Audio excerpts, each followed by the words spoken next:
Hello, good evening and welcome in Rangers Radio for 2019-20. Join myself, Oxford, on the panel tonight is the legend that is Bridgeman and the one and only JFK with his new dulcet tones. Evening, gentlemen. Evening, Ox, yeah. Hi, Bridgeman. Hi, Fox. And old School Blue. It's great to be back. Can I say a big good evening to you guys in the panel here?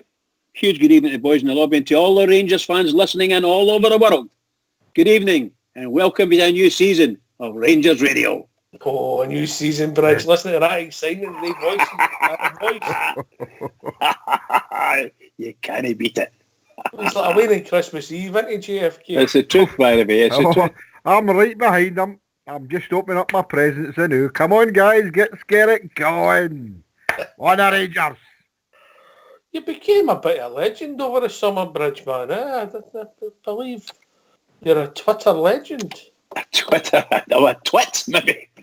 That was the message that posted. To be fair, that was one of the more complimentary things she said about you. I'll tell you what, there isn't very many of them, I'll tell you.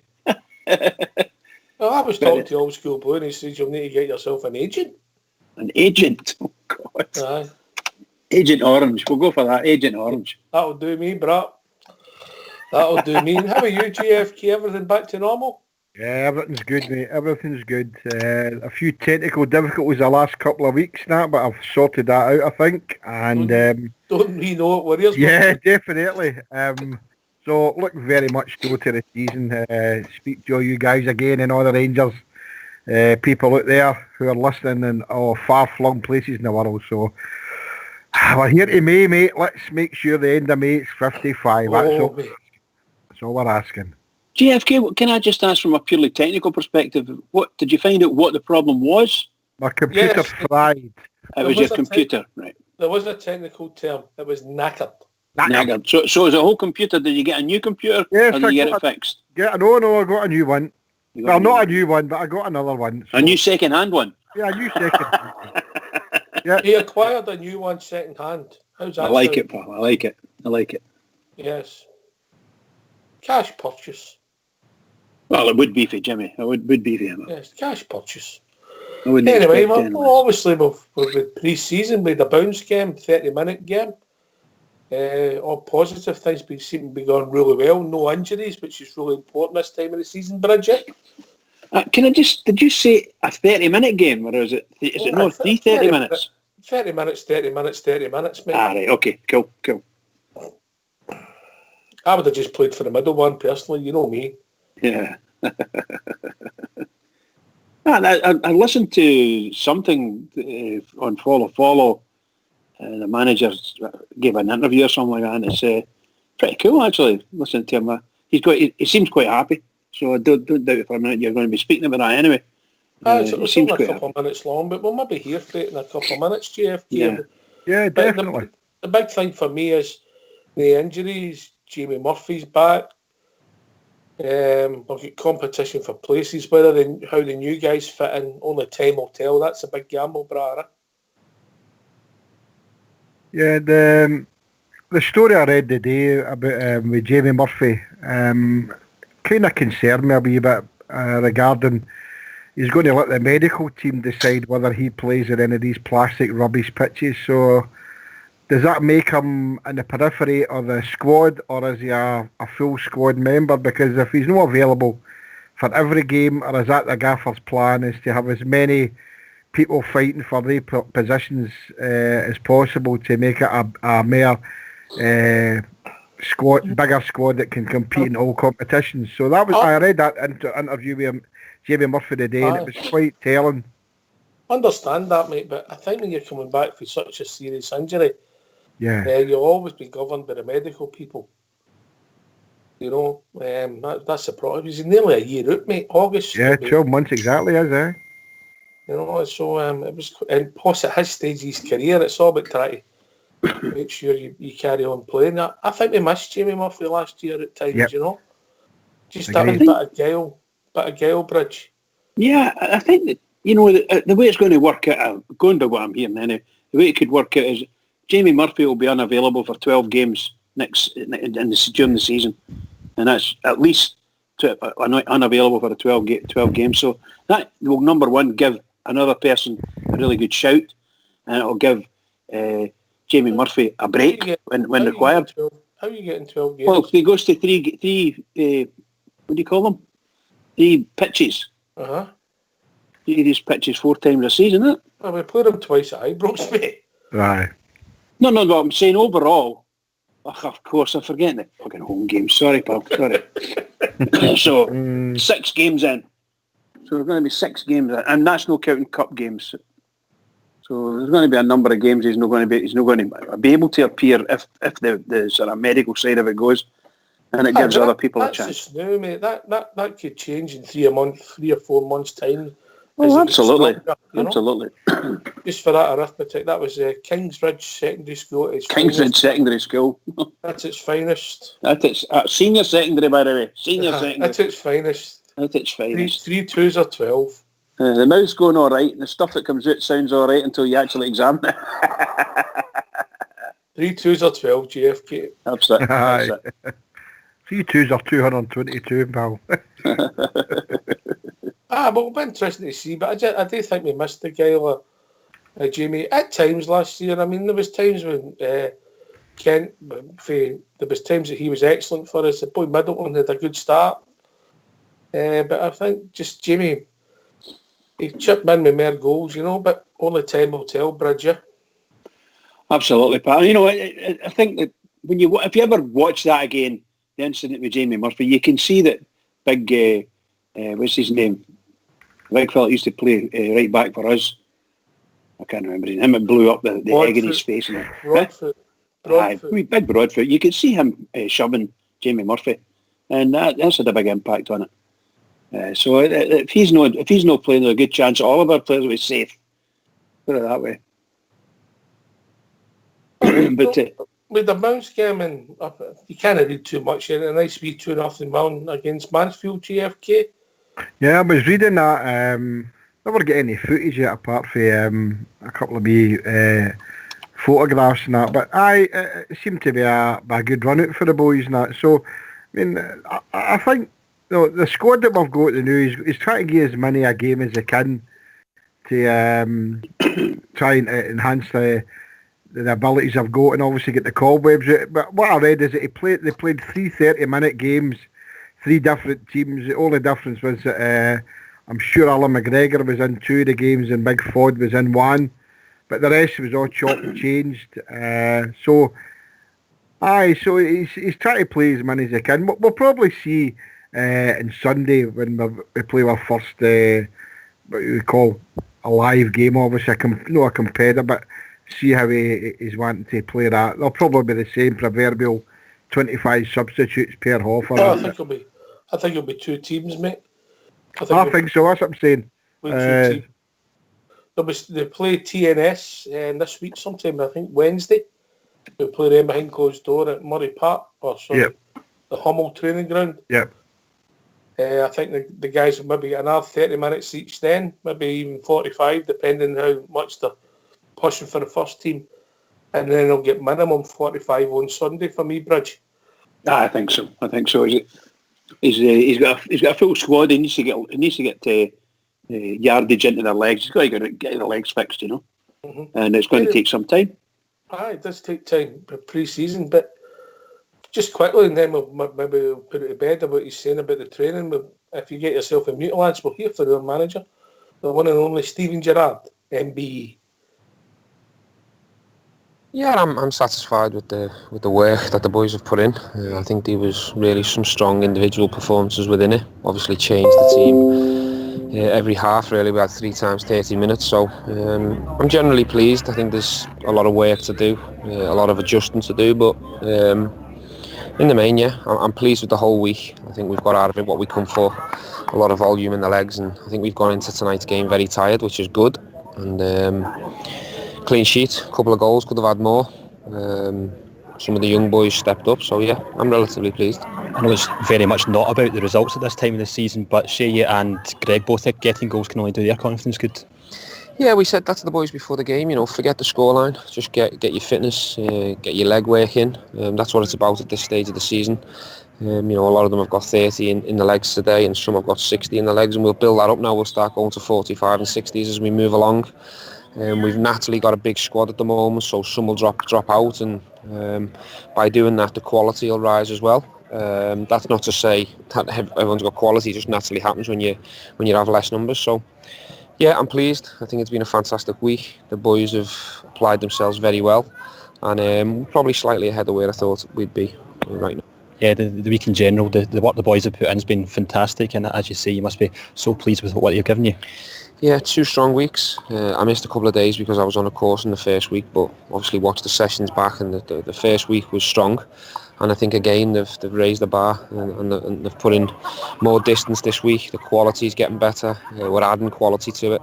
A few more signs will come through the door. So I'm pleased where we are at this stage. We've got another bounce game against TNS on Wednesday. People will get more minutes. And then as we move closer to the first European game, people will be getting 60s in the bag. So we'll be ready. And just finally, with that European game coming fast on the horizon, do you feel you're ready for it, or you're almost ready? We're not ready for it right now, but there's still a couple of weeks away. Again, we'll have another strong week in terms of hitting them leg-wise in the next 7 days, and then we'll naturally come off them. But by the time that first game comes around, we'll be ready to compete and get the job done when we have to. All right, thanks for that, Fox. I was basically saying what we just discussed there. Bridge, you back with us, mate?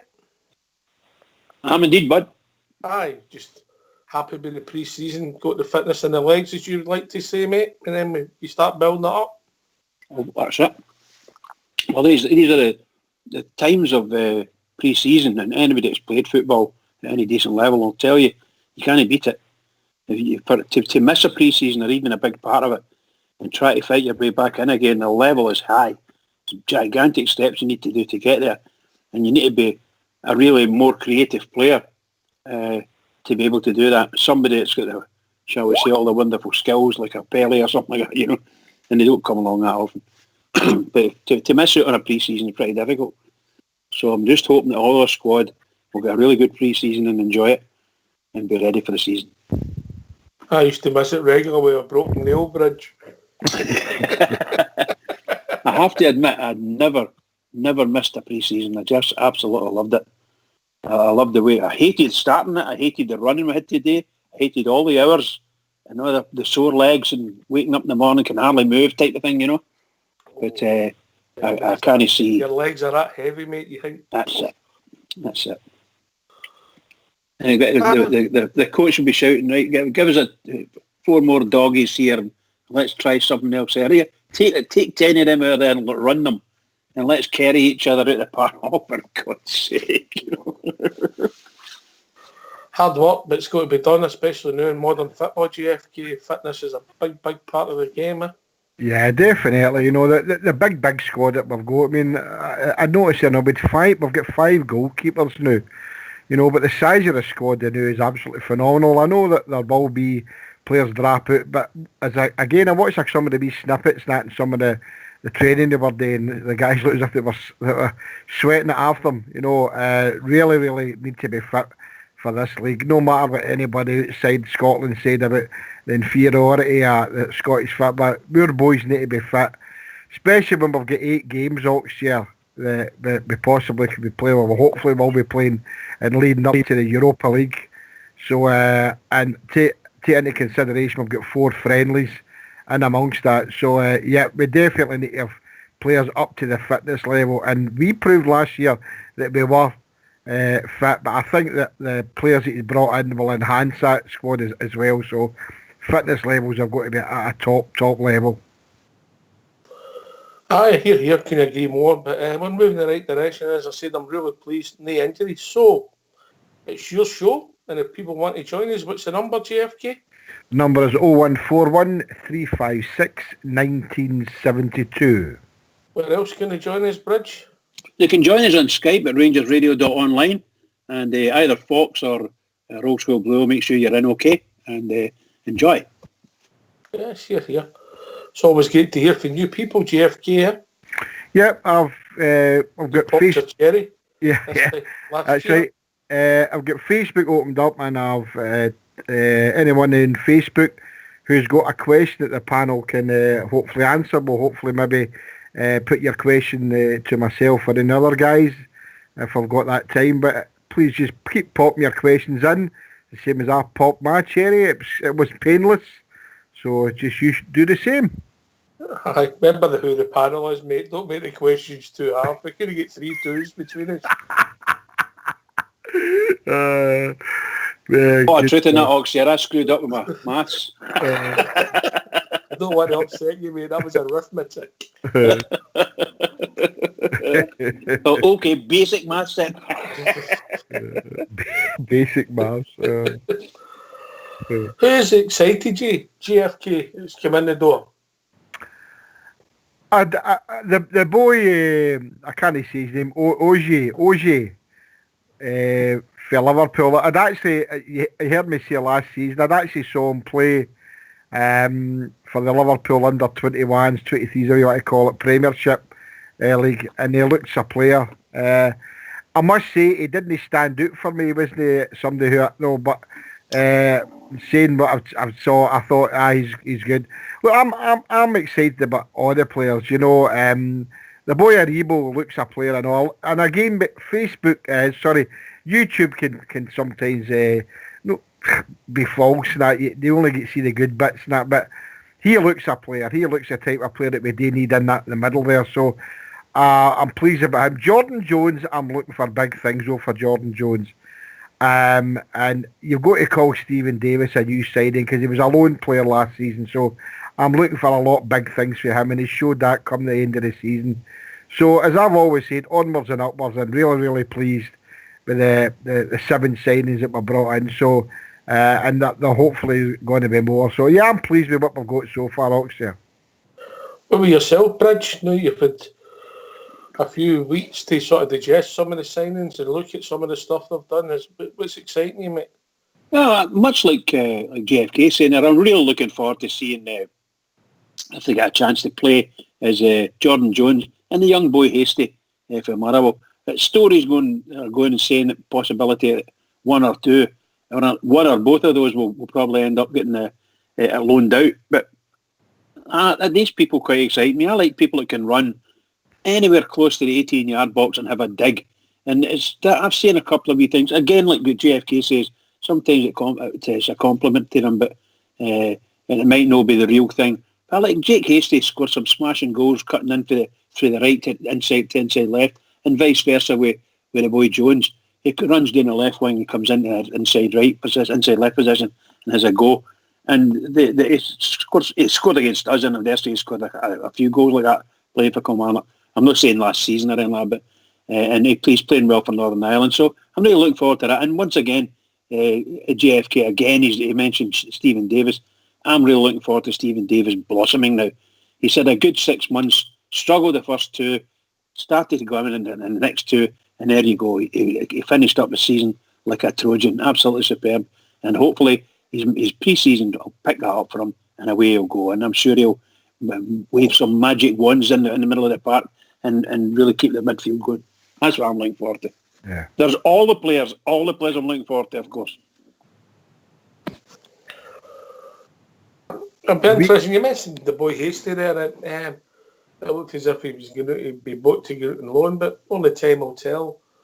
We'll be asked some questions and some good valid points come in for Twitter about the size of the squad. And I think it was you, JFK, mentioned it's too big, and I think that's fair. Yeah.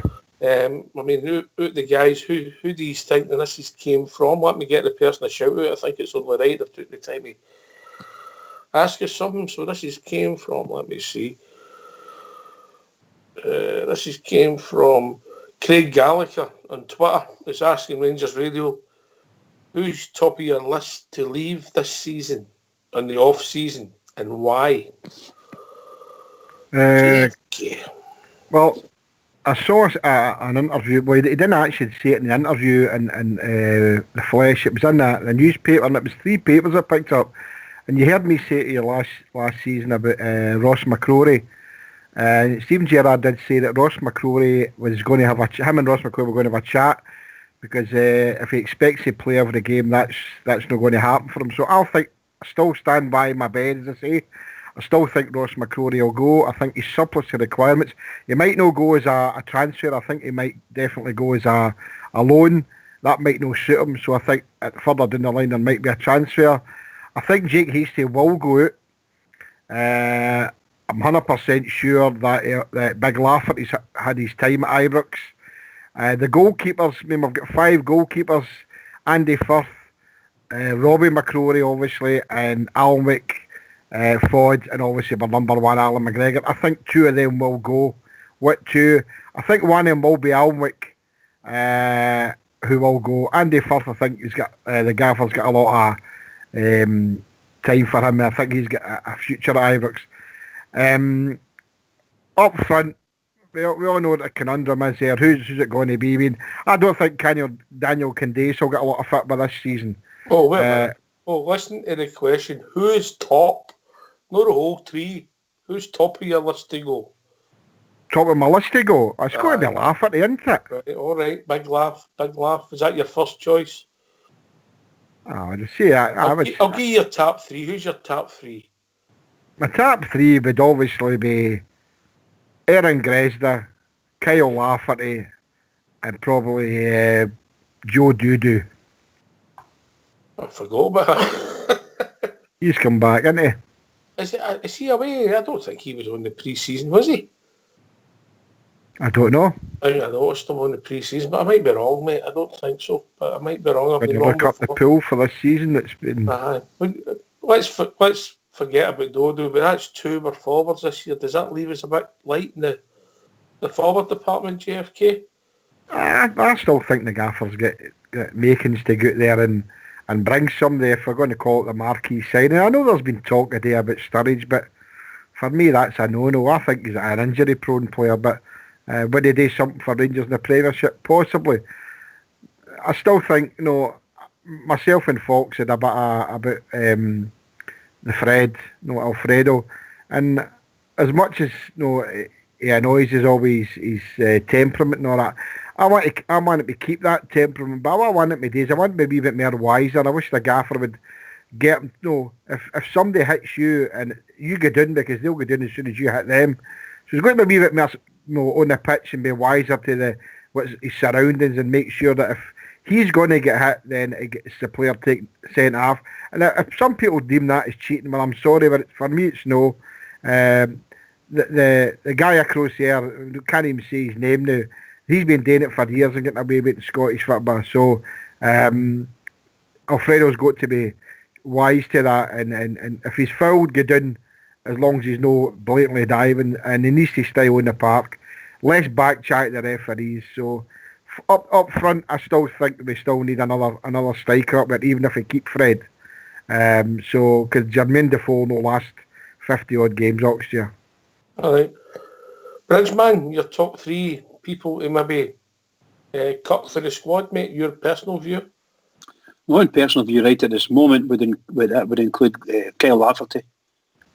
You know how I feel about him. I would, at the present moment, based on what I've heard, and there's a couple of these stories about him in the press and like follow and young Rossiter, who I'm very disappointed he's not going to get another season out of us, but he's going to go. So he's got to, if the manager made his mind up, he's got to go. So he's going to be in there as well. And like JFK, I think Joe Dudu has to go. He can't come back. If he's no back, then he's got to stay away, if you follow what I mean. If he is back, he's got to go. He's done absolutely nothing. Even when he was on loan, I believe he wasn't getting very many games. So he's got to go. There's probably more in there in the background. But I think Jack Alnwick as well, the goalkeeper. So that's 4. I do apologise. That's 4. Sorry. Yeah, for me, top of the list would be Gresda, mate, to see if we can maybe recoup some of our money and get him off the wage bill. A mistake, and you have to move on. Anyway, we'll be joined by the first caller of 2019-20 season. A prize for the first of you 2 gents. Who guess who it is? Evening, caller. Big Stevie. Guys, all right? It is. Big Stevie boy. How he's doing, Troops? JFK, what about last night, man? Everything all good the other night there? Yeah, Your computer, so? everything's good. Dulcet tones are back in the shape, mate. I'm good. Nah, gee, great to be back, buddy. Cheers, buddy. Absolutely brilliant. I'll square you up for getting them at computer, Davey. Was it a big Stevie special you got then? I'll say no How you more. doing, how you doing, Bridge, man? All right? All right, pal. Yourself? What was... Aye, bang on, mate. What was I going to say? What about the rumours about Sturridge? Right. It's Well, Sturridge. we were just mentioning What that about, earlier, what Stevie. about you the know? rumours about you on Saturday, mate? I heard you met a man to give you a cuddle and you lost your watch and your wallet. Any truth? By the way, that was the cuddle, man. I nearly squeezed the blood. Honestly, it came out of nowhere. So he did. Don't skip, man. Give me a big hug, walking around Green up with a ball, and it was brilliant, so it was. By the way, guys, I told all the boys in the band a wee white lies so they would listen to the radio show, and I told them I was on the panel, and I seen a few of their names coming up there on Facebook. They're all watching, they're all listening. So I would like to apologise for the You mean you were on the sick? I've absolutely no chance of taking Stardug's place. That man's there for good now. But a young blood in there, we use foxes. Well, I did do. You've been measured for a set of brown brogues, as you know. Obviously, the rumours broke today about the Sturridge one, and well, he's going to be injury prone. Is fair. I would think nobody could argue with that ability. He'd be up there as a natural finisher in the last 10 years, but not really fulfilled his potential. And this could be you, Stevie. Swing a lot on Twitter and also on Facebook. We've been asked the same question from, let me see, Alan Arthur, basically saying, should we be spending a lot of money at guys in the wrong end of their career? What's your view, Bridgeman? Well, it depends who it is, of course, but no, yeah, I 100% agree with the sentiment in there. We should be continuing with the youth that we're bringing in. He's bringing in a lot of youngsters, and you're looking for someone with experience always. But you've got to be you have to take your time and pick them. You're looking. I wouldn't look past somebody at 26, 27 in general. So that's the sort of top of the tree for me, age-wise. You're obviously wanting somebody with a bit of experience, and you've got that in the side at the moment with Mr. Davis and a couple of others in there. What do you call them? The boys on it, Arfield, sorry. So we've got a couple of boys that are well experienced. I just hope we don't go and start. See, like I think it was Skirtle's been mentioned. I don't know whether we should go for Skirtle. I don't really know, to be perfectly honest with you. He'd cost a fortune. He would cost an absolute fortune. It's the wages. It's just pure wages. Exactly. Yeah. Exactly. If you're thinking, I mean, obviously, you can't take away the boy Sturridge's natural ability, but he'd be on a decent whack every week, wouldn't he? Aye, but I mean, he, as I said before, he's injury prone. But don't forget, he wasn't just getting a game because he's injury prone.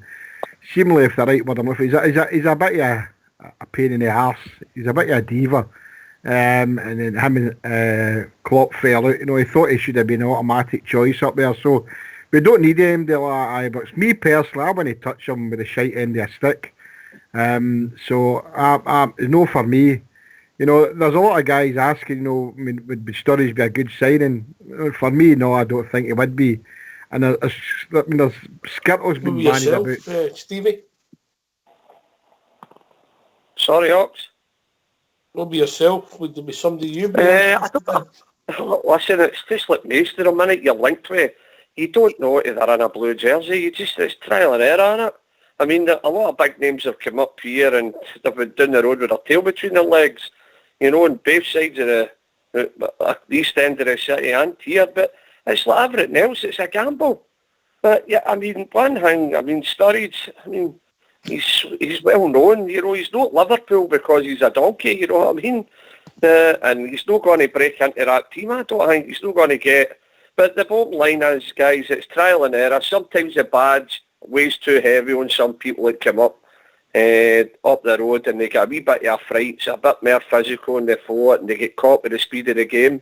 I really don't know. I was reading a wee bit today on social media about it. Again, the Skittle one is back up, that's doing its rounds again. And told their story with Rahman or on Rangers TV. You just don't know, guys. It's just, you know. Can I ask the panel what this question? Who would you have starting, Flanagan or Barisic at the start of the season? Oh, that's a real good question. Bridgeman. Barisic for me. Barisic. Every day of the week. JFK. Barisic for me as well, mate. What about yourself, Stevie? No, definitely no. I would have Flanagan. The way he played the last 6 games there, since he came back into the team, he got his chance again. The last 6 games, he was absolutely brilliant. Again, how can we say that Katic and Golson, the last 6 games were immense? You wouldn't change it and then change Flanagan, because Flanagan was just as good as. And that's kind of hard one. I think they two both, not so much JFK, but I think Bridgman's forgot about what he said after the Kilmarnock game about Barisic, didn't he? What's that? He was scathing of his Well, defensive. of course I've been scaring him. He's played some of the games he's played for us over the last 6 months. Have been shocking. I mean, I really, truly, I think that Flanagan has excelled himself, and he never put a foot wrong for us over the last half a dozen games of the season. Even the time he moved into right back when Tav wasn't there. Excellent. He's been a good servant, and I don't have any problem with Flanagan, none at all. If the manager wants to pick him. But I'm not talking about what it was then. I'm talking about it, hopefully, what it is now. And whatever that man's not been fit enough or whatever, he said, 3 or 4, was it 3 games he's played for his country, and he's come out well in all three games, allegedly, and he seems to be doing well in the pre-season. So this is what we want the manager to pick him for what he is, or what he wants him to be, and let's see. And if he screws up in the first 2 games, cheerio. Just his job as that Scott Allen was signed it with Flanagan and Allen. Oh my, what is that? Not a shocking situation with that boy. Wow.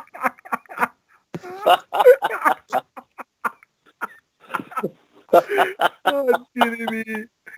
Sorry about that. Sorry. No, that was a good job. On you go. Right, there's only one way to settle it. Well, ask your lobby, Stevie. What do you think?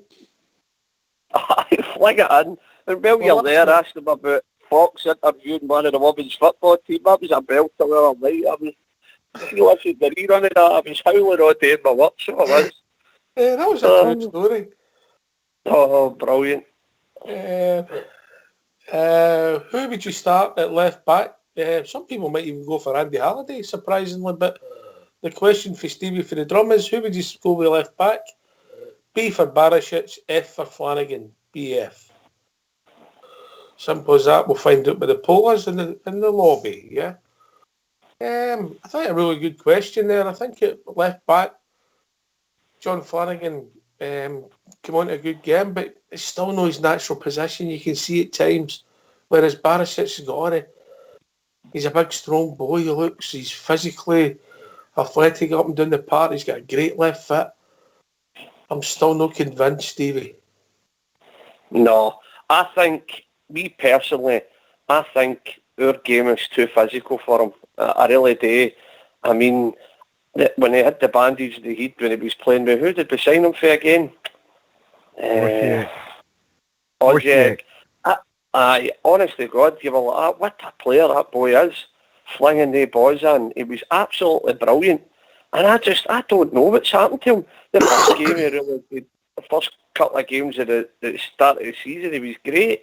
And then he just, to me, as if, no, this isn't for me sort of thing. He could have wound his neck in a wee bit. And I really don't know what happened to him. Stevie, did you watch him against Wales, mate? No, I never seen him. No, he had a tremendous game that night, mate. He had a fantastic game. Well, I mean, according to what I'm hearing, he's been doing brilliant for his country. Right. You know, but the game's not as physical at international level. No, you're right. You know, So I just don't know if it's the game our game that doesn't suit him. You know, so did Douglas Barter, but we never signed him, mate. You know what I mean? It's what you do for us. You know what I mean? It counts. That's it. Can I just come in there, Oxshare? Yes, mate. I just think that Barisic has got a lot of qualities. I know people on here kind of question why I'm asking, why I'm saying these things. I think he's a fantastic player. I think the questions that our manager has to ask him, both from a physical and a sort of psychological perspective, is just the things that you just mentioned a minute ago. If you're playing really well for your country, what's the problem? Why didn't you play for us now?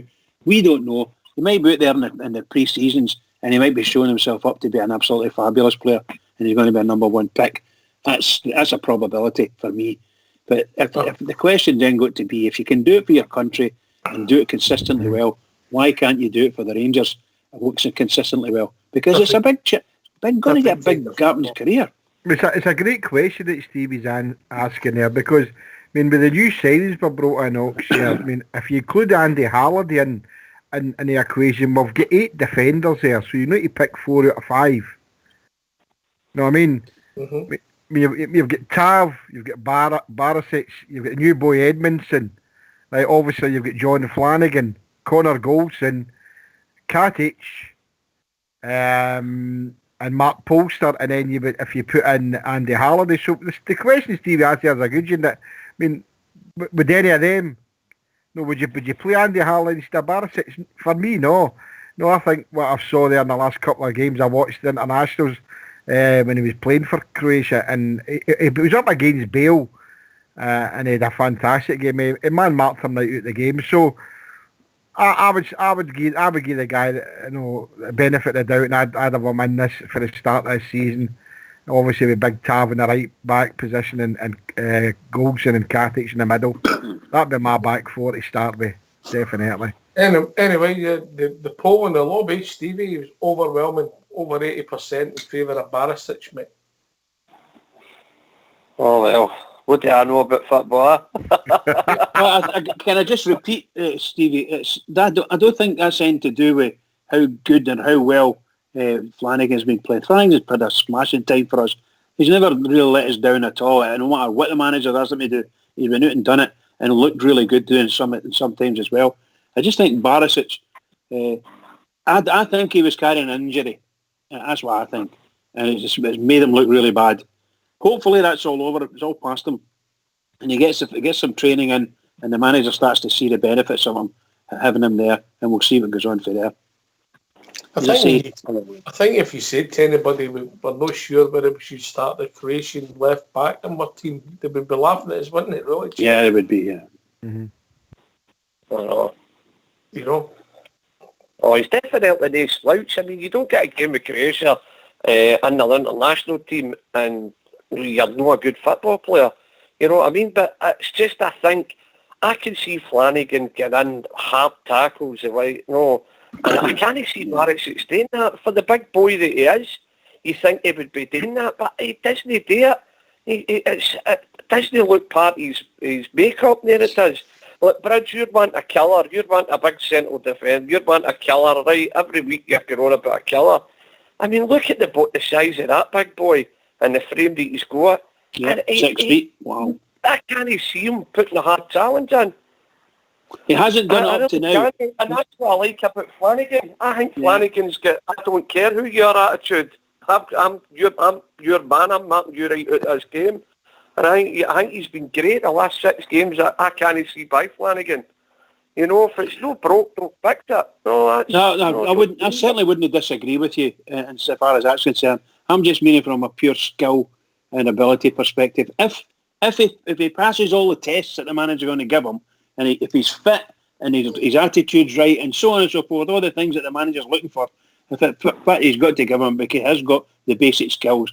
My problem with Barisic last season was he got caught, he found himself being he allowed the other player to get goal side him far too many times. Yep. And that's too dangerous. You're right, Brad. You're right, far too many. You know, look, we all know Flanagan's no good skill, right? But I'll tell you what, I'll say this another way. Do you think since Barisic came, he's given us 100%? But I can honestly put my cards on the table and say I think Flanagan's good as 100%. The best of his ability, the best he could do, probably. You know what I mean? I just can't see Mike Flanagan, the way he played the last 6 games, guys. I'm sorry. Everybody in the polls, you know, maybe it's just that's my opinion, and I think Flanagan's better than Barisic. I think the last performance against Celtic, he was absolutely outstanding, and the what do you call it? The shall we say the tussle he had with Scott Brown proved he was a far better, far tougher person than Scott Brown was. Simple as that. So once again, Scott Brown went down holding his face when his face was never touched. So people will say, great, well done, pal. But doing like a priest in a nursery, didn't he? But anyway, what was I going to... Sorry about that. It's just the build-up.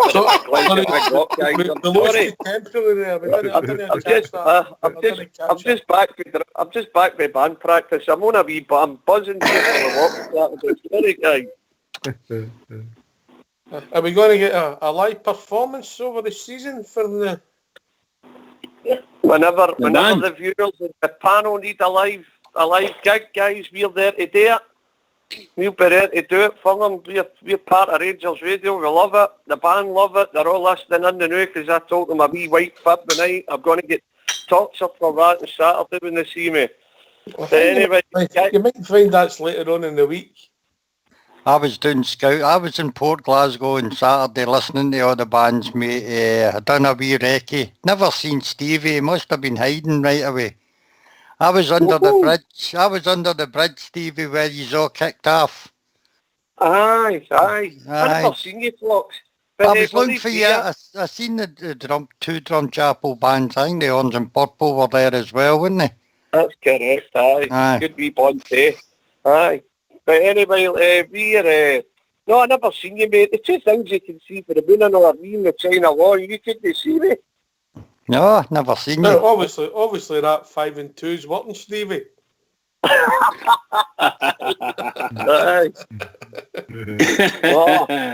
Maybe then, if you see the band on Saturday, guys, don't be afraid to give us a shout. I'll be the big fat guy in the back row. I tell them that. You put your 10 bob in, Jimmy. I did, mate, aye. I've cheese iron my uniform with a Chinese walk in as we speak. Chinese walk. As long as you don't take the hump. Oh, brilliant. Don't take your hump. Oh, brilliant. Right, listen, guys, I'm on a wee high. There's people trying to get through my phone. I'm going to crash out tonight, but listen, I'll listen to the show as we go on. I love yous all. Keep it going, Bridge, for the Teddy Bears. We are Keep it going for the Rangers. Yeah, cheers, Bridge band. Fox, thanks very much for having us. JFK, I'm glad your Commodore 64's on the mend. Yeah, that's and I'll see you later on. When do we need to take it back? Aye. The antique winners. Oh, Jimmy, we slaughtered the other night. Oh, it was brilliant, man. Oh, tell me because we're getting too into you. So we were. Man, he was hard dog with the dodgy meter at the property. It was magic. Well. Thanks, Barely, thanks, guys. Just very for much the for having me. record, All right, guys. Right, See you buddy. later. See you later on, Stevie. Cheers, Good night, Stevie. lads. Cheers, All the best, troops. What a man. Just for the record, JFK never said a word.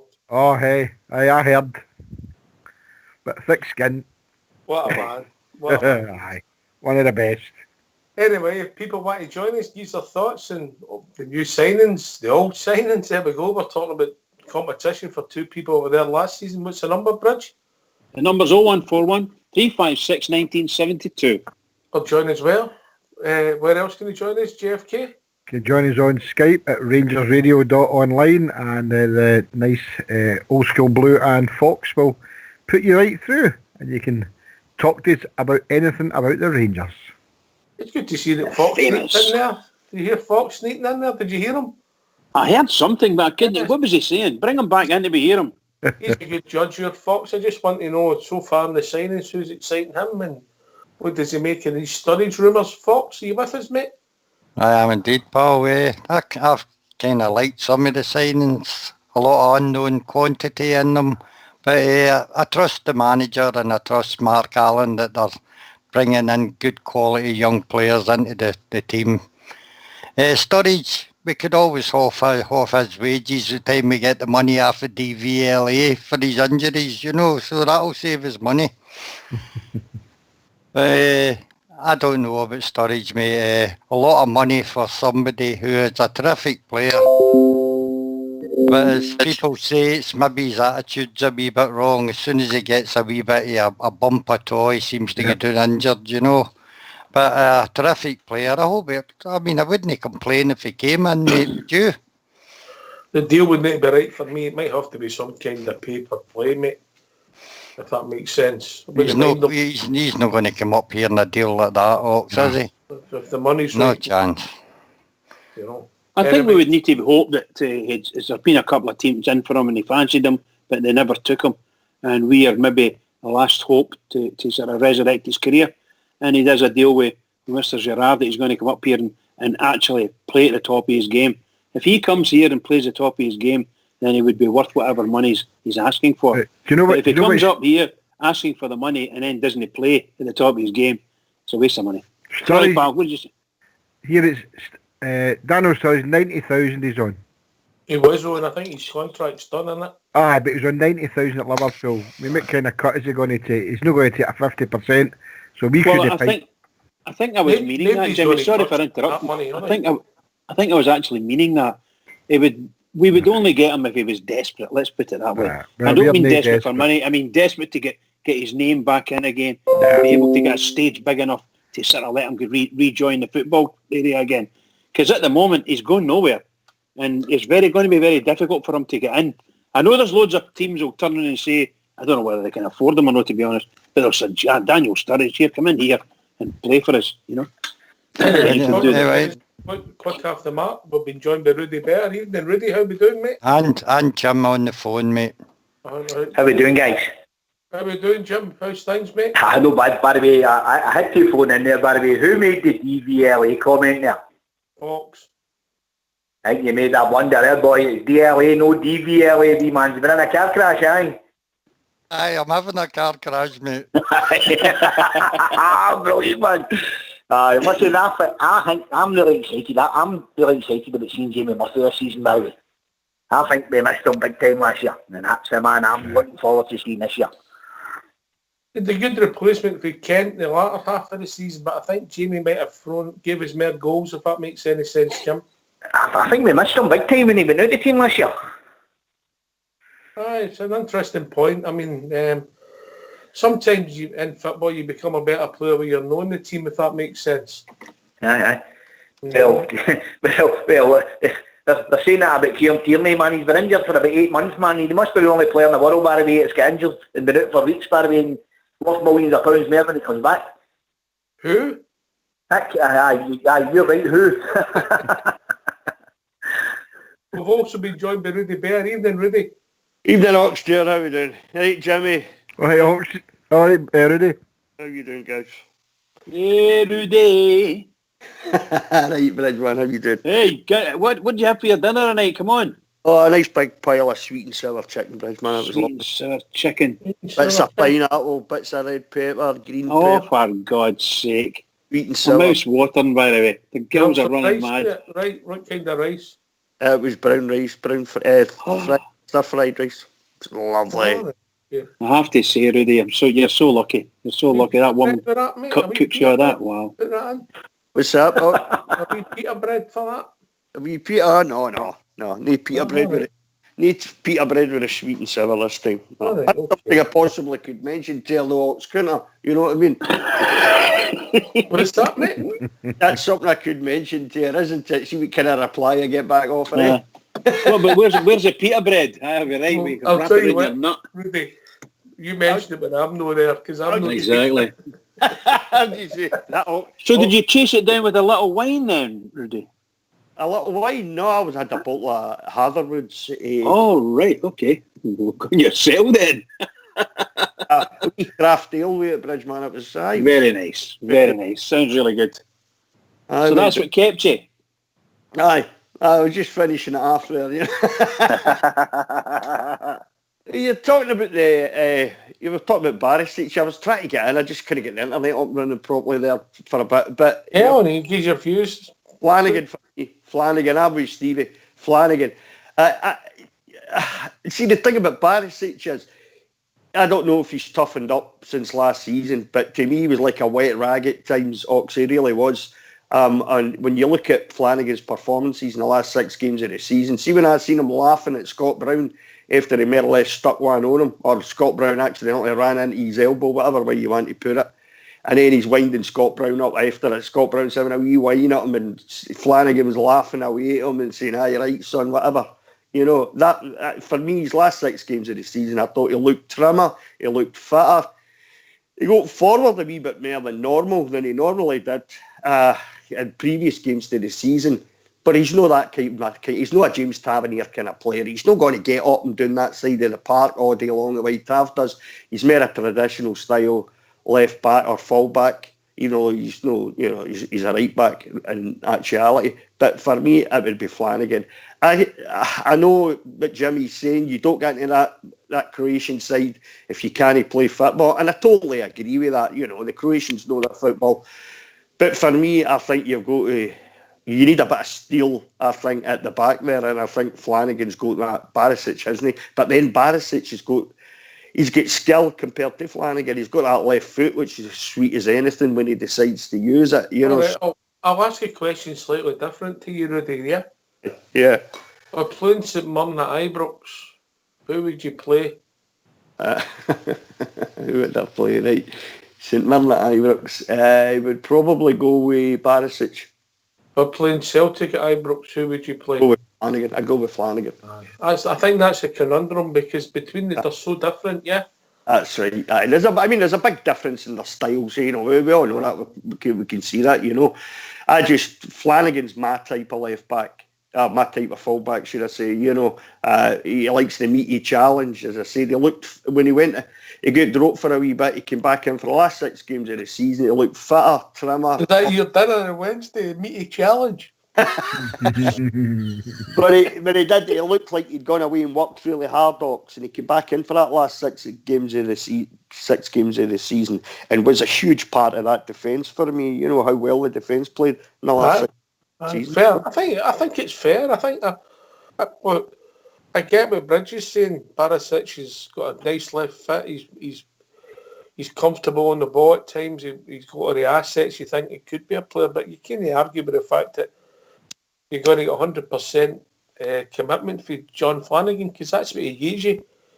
And he can also, as we've seen, but he's no slowing the tackle, which I don't think Barisic is ever going to have, because I don't think it's in his makeup. But it'll just be a debate. We need to watch and see how it runs, you know. Did you see the highlights of the game during the week there the other day? There's a wee guy about, I don't know, 2/3 of his Barisic's size, and he just brushed him off the ball, like, you know, and I thought, there it is again. You know, no desire, no fight, you know, no grit. The wee guy was, you know, almost half his size, and he just brushed him off the ball, you know, and I kind of thought, that's not going to do. I know it's just a friendly, it's a bit of a bounce match, it's a training match, but if that's how he means to go in this season, and we're going to see more of what we saw from last season, then it just won't do this season, I'm afraid, you know. But we'll see how it goes, you know. It'll be interesting, mate. Real interesting. You see how it pans out. Listen, if somebody gets a jersey and they keep it and they're playing well, I have no complaints for that, GFK. No, definitely no, mate. I mean, Rudy makes a lot of great points here, you know, but I'm still in the Barisic camp. I want to give him the chance. I'm going to what I saw the last couple of games. Watched them, especially against Wales. I thought he had a fantastic game. He had a world-class game. And bounce games don't mean nothing. And the fact is, it's just to get the cobwebs out the legs and that and get the heat together. But for me, I think he's still due a chance to prove that he can be, you know, the Rangers left back. So, I mean, Flanagan's not done anything wrong. I mean, I'm a fan of Flanagan in a lot of ways, but for me, I think we need to go with Barisic. And as you said, no, it's a good question you asked there, Ox here. No, Rangers, St Mirren, Ibrox.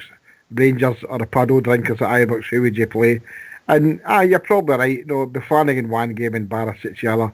But time will tell. But for me, I'd like to see him to go with Barisic in that position going forward. And we'll just need to wait and see how it pans out, pal. I think you're right, Jimmy. I think we'll see. I think we'll see in the European games that are coming up. I think we'll see Barisic play left back. Do you know that? Because I think that'll be more his kind of style. It's like you said, the games he's played for Croatia, he's played really well, and he's kind of made that left back position his own for the Croatian national side. And you don't get that position, you don't get that jersey if you're not a good football player. And I hope you're right, Jimmy. I hope he comes on to a game because the boy's got skill and bag there, And hopefully he's just wanted a wee season to kind of settle in properly. Maybe that's what he's wanted, and maybe now he's getting a full pre-season ways and stuff like that. Maybe we'll see him, Hopefully. Also, the same can be said about Flanagan as well.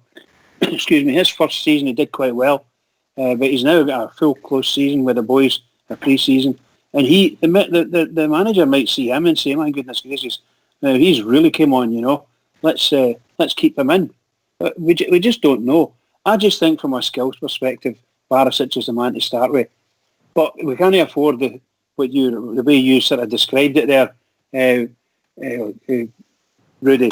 We can't afford him to be brushed aside and the guy runs past him and in goal causing danger. I know sometimes he gets good recoveries and things like that, which I like, but he's got to be the defense. When he's doing defensive, he's got to be defensive and take no prisoners. I saw that in Flanagan's interview this week, and where he said, defending's my job. That's what first and foremost. I'm a defender, and I'm part of the back four. It's my job to keep a clean sheet. So he's got that. He knows what that's all about, being a defender. Barisic is more forward thinking. But listen, it's great to have that choice, though. But it isn't. You know what I mean? The two different styles. Absolutely. Yep. The left back seems to be a position we've been discussing for, if you like, since Wallace went at the team, innit? If I'm being honest, Aye. And I wasn't the greatest, and no offence to Lee Wallace, the man, I wasn't the greatest lover of Lee Wallace on the pitch. But it's all about opinions, and you see that with the Barisic and Flanagan stroke Halliday debate. Anyway, we've reached that time of the evening. Would you believe that, Bridge?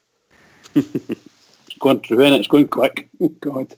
Listen, tonight and for the rest of the week, we're going to play the tune, if that's all right with you, JFK. The tune is going to be for the Blue Nuts, in tribute to the boy who passed away last week, Scott Payton, mate. I think words are cheap, but if we just to play Scott's music is a tribute to him who's passed away, one of the Rangers family. So we're going to be playing a tune every night this week. One of our favourite groups, I may add, on Rangers Radio, the Blue Notes. So get yourself in, mate.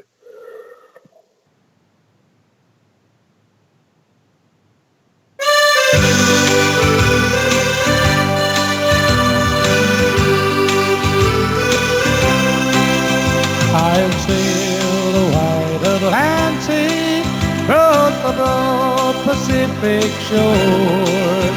I've sailed around the stormy capes, I've heard the parties roar.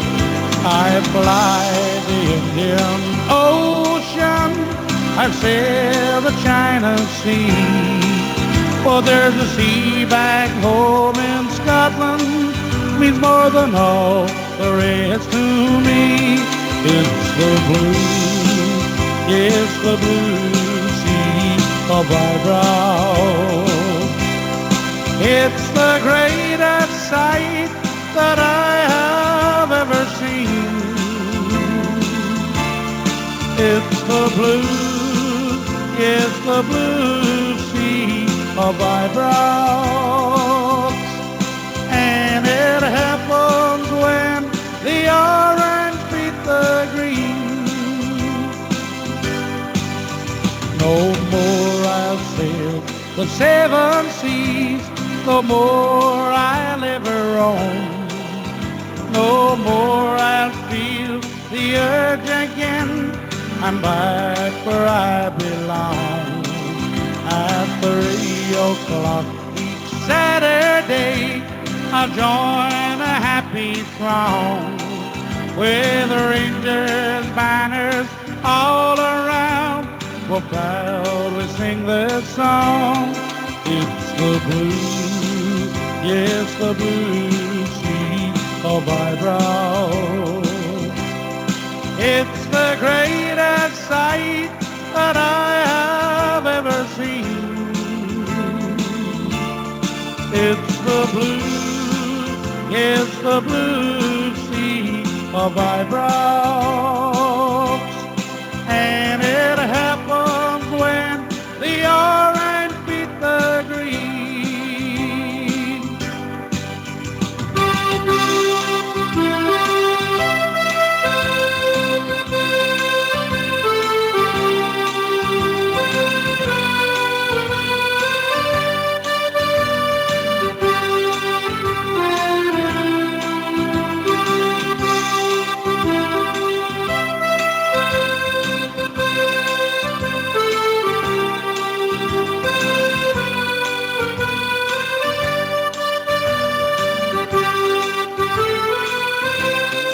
It's the blue, yes, the blue sea of eyebrows.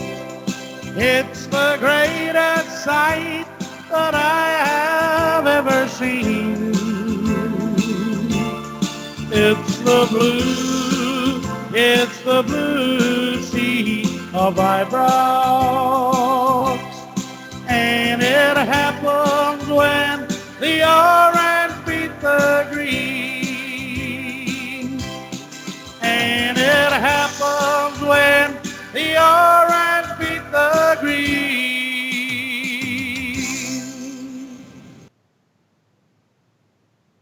Well, thanks for that, It's Fox. the blue. It's the blue sea of eyebrows. Beautiful number, that. Beautiful number. That was from the It's late, the great... greatest. Yes, sir. Sorry. That was from the late, great Scott Payton, who unfortunately passed away last week, part of the Blue Notes. So, tribute to him. And we'll be playing a Blue Notes tune every night this week on 10 o'clock. Just wonderful, pal. Just wonderful. Fantastic. Oh, what a voice, Bridge. I know you're marvellous. I love his back in numbers. the day, mate. What a voice. Love his unique numbers. voice. And it's that version as well. That version is just beautiful, you know, just beautiful. Don't get me Softer started. version. Don't get me started. That tune means a lot to me and my family, mate. Right, we're all back. If people want to join us, JFK, what's the number? 0141 356 1972. Where else can they join us, Bridge? You can join us on Skype at rangersradio.online, and Fox or Blue Old School will bring you in and make sure you're okay and enjoy. And you can even talk to Rudy Bear about a meaty challenge. There we go. Oh, yes. Rudy knows a lot about food. That's my trouble. It's about the only thing.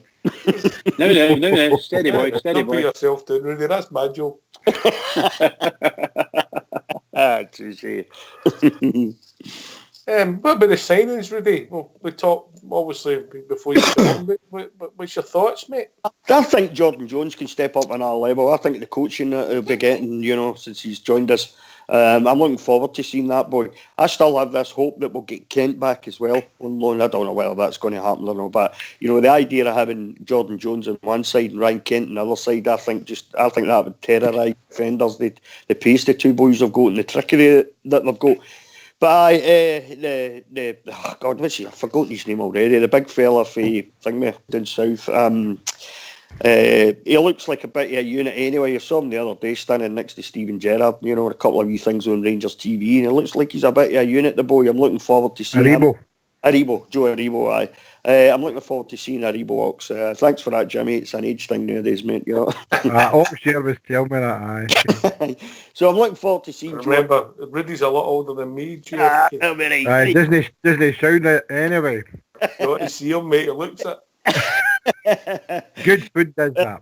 He's. I'm looking forward to seeing a Joe Aribo. I think he'll add loads to that midfield. I think, you know, and I think that's been a really good signing for his Ox. You know, time will tell. Obviously, you know, it depends how he fits into the team and can he hit the ground running. Hopefully he can. But he looks a unit, the boy. You know, so he looks powerful. So I'm looking forward to that. I mean, Stephen Gerrard said he said earlier on there, listening to his thing there. his interview, there's still signings to come in. He's not finished yet, you know. So we'll see how it goes. You're discussing sort of Sturridge and guys like that there a wee while back. So remains to be seen who's still to come in. But for who we've brought in so far, for me, I'm looking forward to seeing the big fella Joe Aribo, and I think Jordan Jones could kick up another level once he gets into the coaching wise under Steven Gerrard and the team there. You know. Can I come in on that, Ox? Yeah. Aye, let me go, mate. I was just going to say, you mentioned some players there.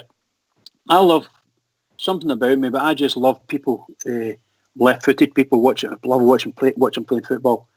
Some of the greats, of course, Tim Baxter, Davy Wilson. You come up more modern, Davy Smith. Up to Davy Cooper, and some absolutely fabulous left-footed players. Wonderful stuff. Van Bronckhorst, Newman. Maradona. I was meaning played for the Rangers, but Maradona for sure. I think that I'm hoping that whomever we get in that plays, it's got a left foot. I'd like to see somebody really, really quality and start playing, because the left is very difficult to get people who are left-footed that have got these qualities, because they don't come 10 a penny, that's for sure. That's all I wanted to say. I'm really happy. What's the left foot at Riddy's old school? Right. That'll be right. Bridgeman, what's your thoughts on the centre-back, Boy Edmondson, then? Well, I haven't seen him, but yeah, I think he's not exactly what I want, but I'm delighted to see someone else coming in to take over from Worrell. I thought Worrell started to answer a few questions, but then kind of fell away again, I don't know whether it's a personality problem he's got, but you look at young Katic came right onto a game, last 6 games of the season, absolutely outstanding, him and Goldson. So we've got a bit of, from a basics perspective, we've got a really good basic there, and two centre halves. Anything you add in there needs to be better, and they're going to come out better, or they're just going to be, what do you call them, squad players. So if the Boy Edmondson can step in there and push Katic out the way or Goldson out the way and make a position of his own, then good luck to him. I don't think he will, but he looks a big fella, and I'm really, really looking forward to seeing him coming on. You're always needing backup for centre-halves anyway, Oh, sorry. Yeah. I'm wanting them to go and get that boy Cooper. That's right.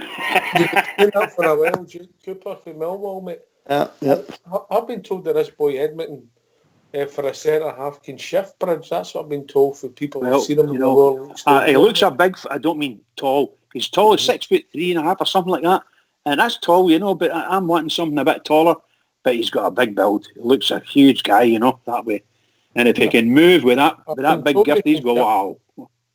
I don't know that myself. I've not seen him, but if people have seen him in the lower leagues down here, I've spoke to they've said he's got a bit of pace about him, unusually for a centre back. Whether that seems to be correct, well, unused signings. I mean, the hard thing before we bring people in, Rudy, is I think we need to get. We chatted earlier on. We need somebody's out the door. Aye, it's a fairly hefty squad now, Ox, isn't it? I mean, they had a big kind of turnaround last season, and Steven Gerrard when Steven Gerrard came in, I think it was about 24 or something like that, went out, 14 came in, something like that.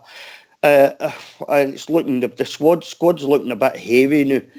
There's certainly some that we could be. And can I just say, Lee Wallace, see, as far as Lee Wallace goes, I wish him all the best at QPR, Ox. I hope he goes down there and has a cracking season with QPR, I really do. But we could be doing with getting a few off the wage freeze up wages, for maybe a couple of signings that maybe Steven Gerrard and Mark Allen are looking to make.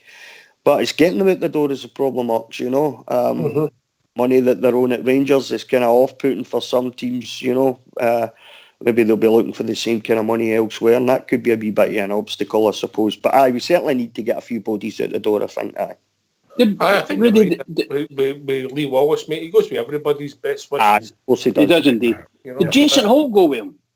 I think he did, Bridge. I don't read if that's been confirmed yet, mate. Oh, is it not?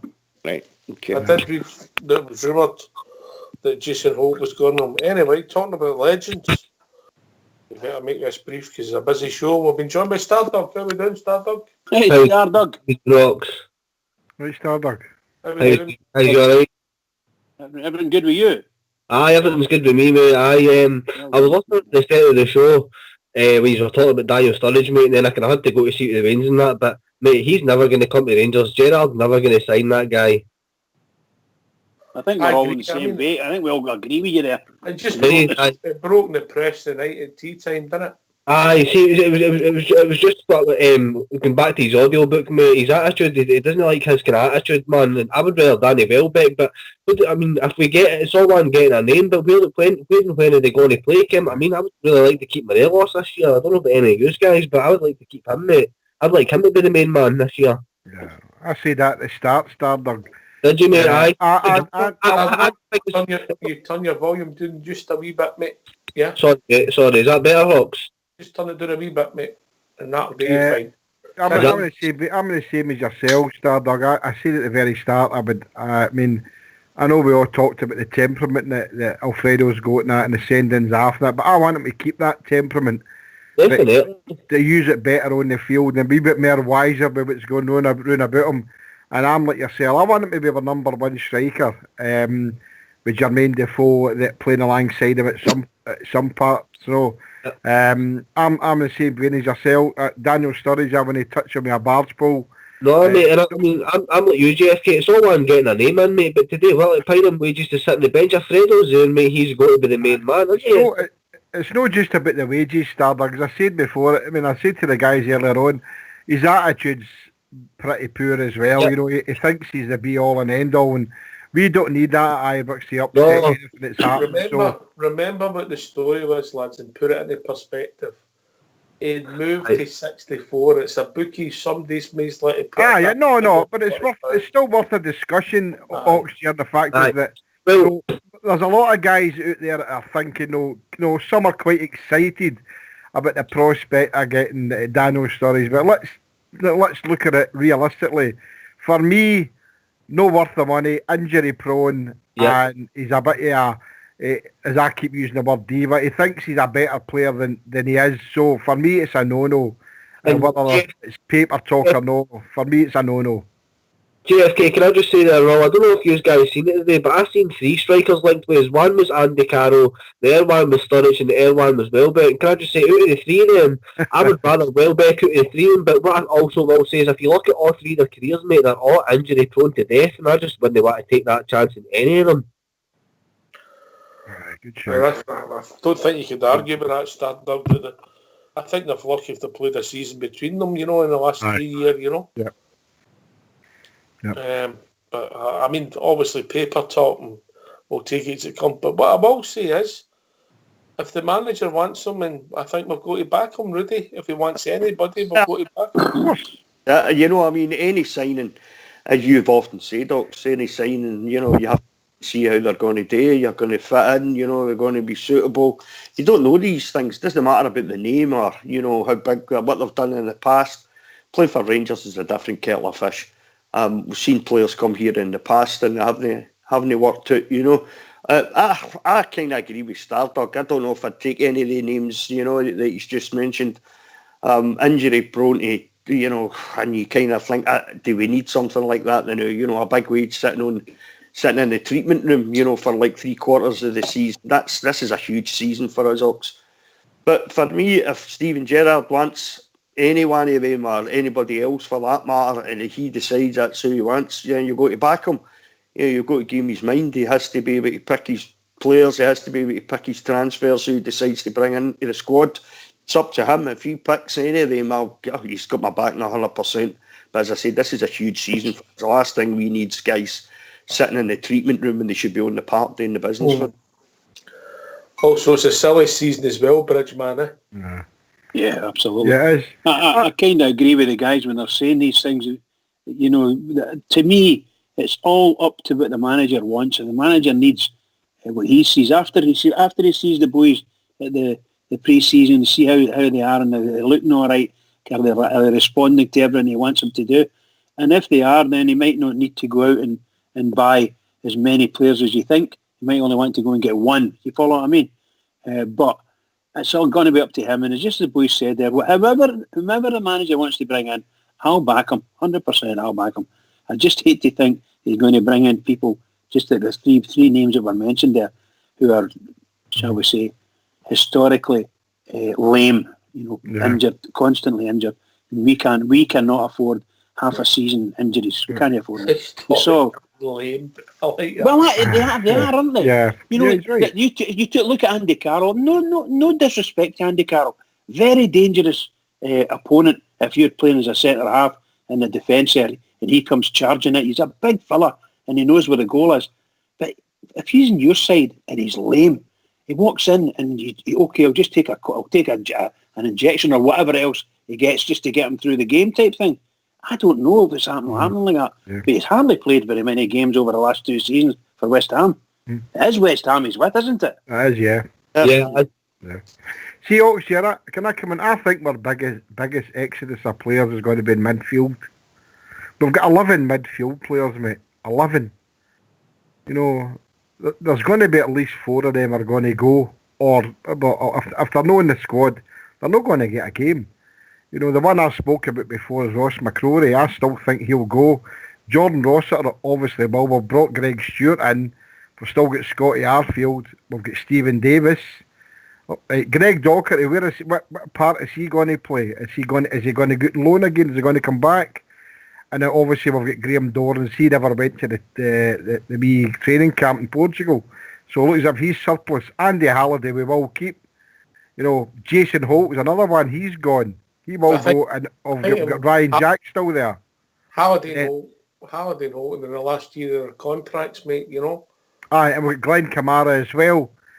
So, I think we've got 11 midfield players. You're talking, I would say 4 of them are surplus to requirements, and I include Ross McCrory in that. Whether it's a transfer or he goes out on loan, but my information is that he's not happy the situation, that he's wanting to be guaranteed first team football.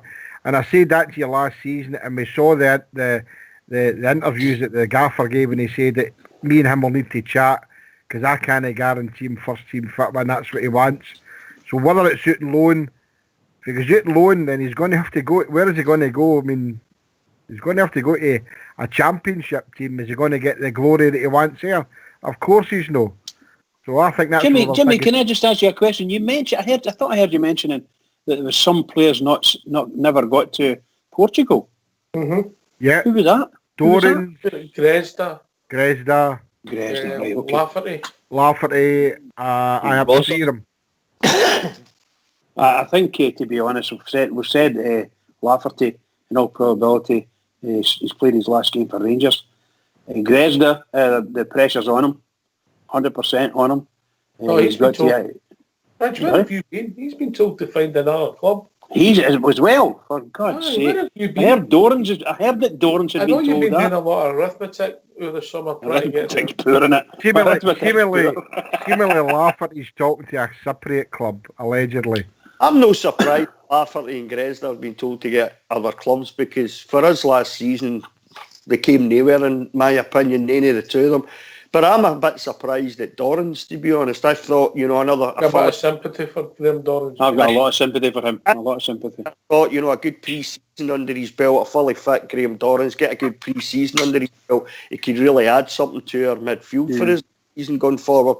But it's kind of, sadly, it's not turned out that way for the boy, which I'm quite disappointed about, I dare say also it's a financial thing as well with Dorrans. If you can get Dorrans to go and get a new club, at least the wages will get taken away, Mm-hmm.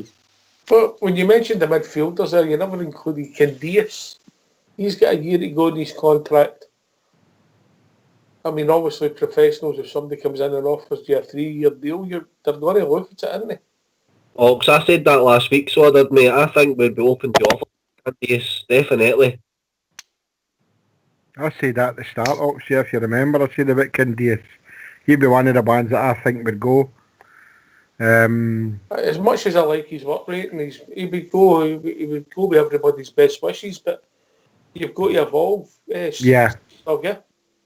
I think a boy Hasty would be a good replacement for him, to be honest. Well, only time will tell, but the boy Docherty played that position as well, and Docherty as well, eh? Greg Stewart played there. Shea Ojo plays there. Aye. Shea Ojo will be. I think Gerrard will stick with him at first, mate. I think he'll be the first one he puts in there. And if it doesn't work out, I think he'll turn to your Stewarts and your Dochertys. But I would like to see Docherty get a lot of game time, and I think he will next year.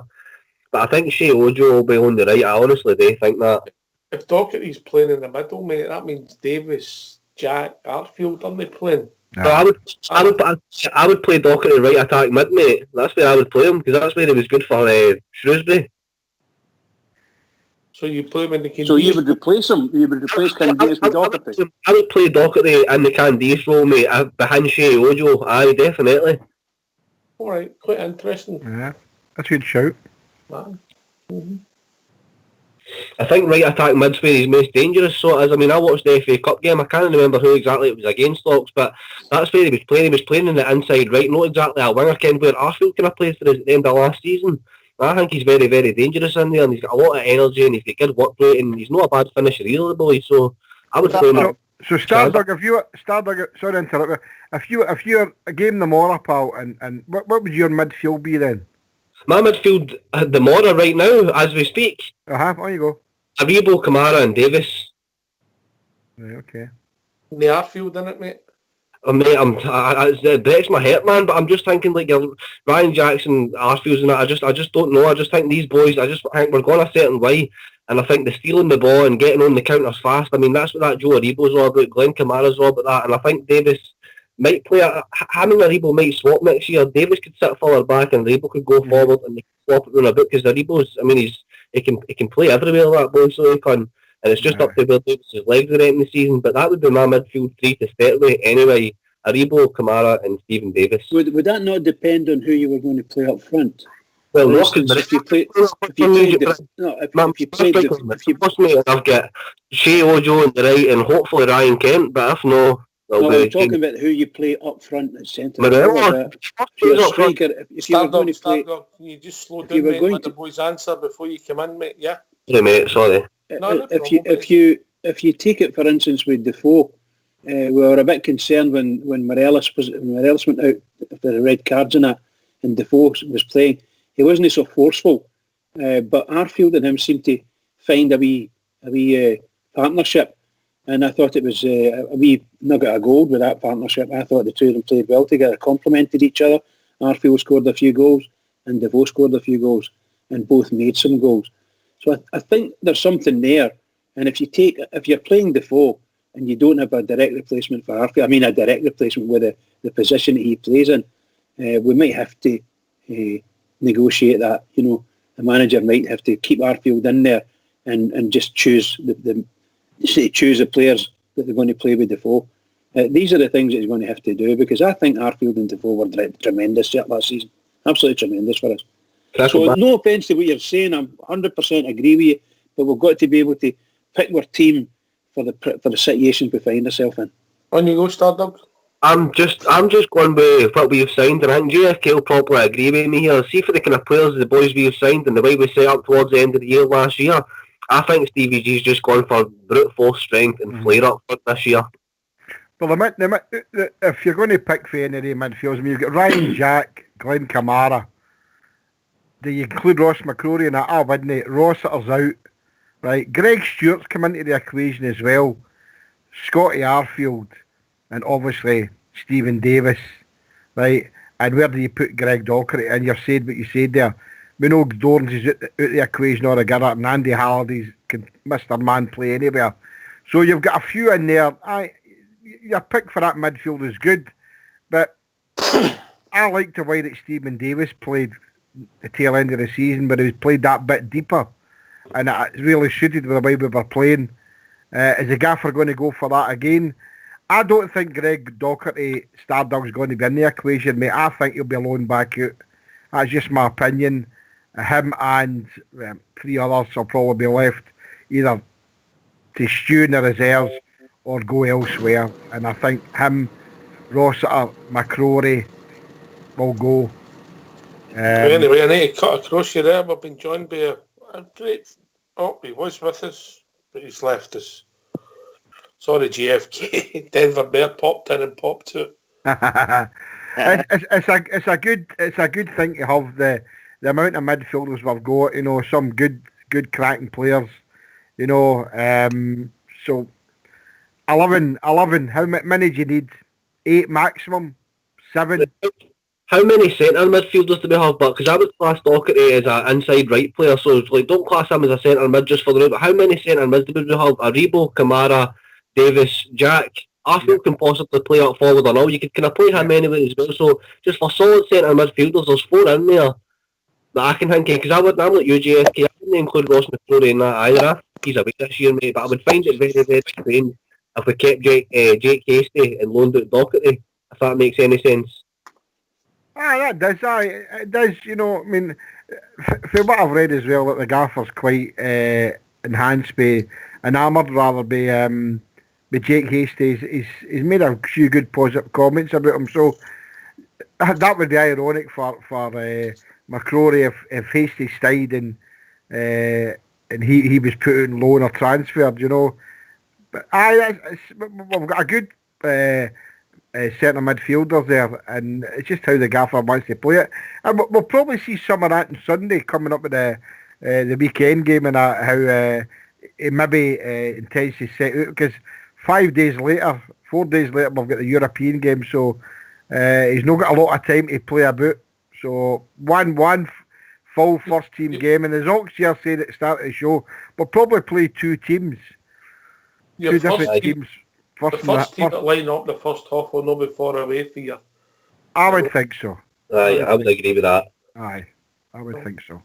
But Rudy, we're saying this guy, that guy, everybody's got different views, but go back a year, go back 2 years, mate. We came a long way.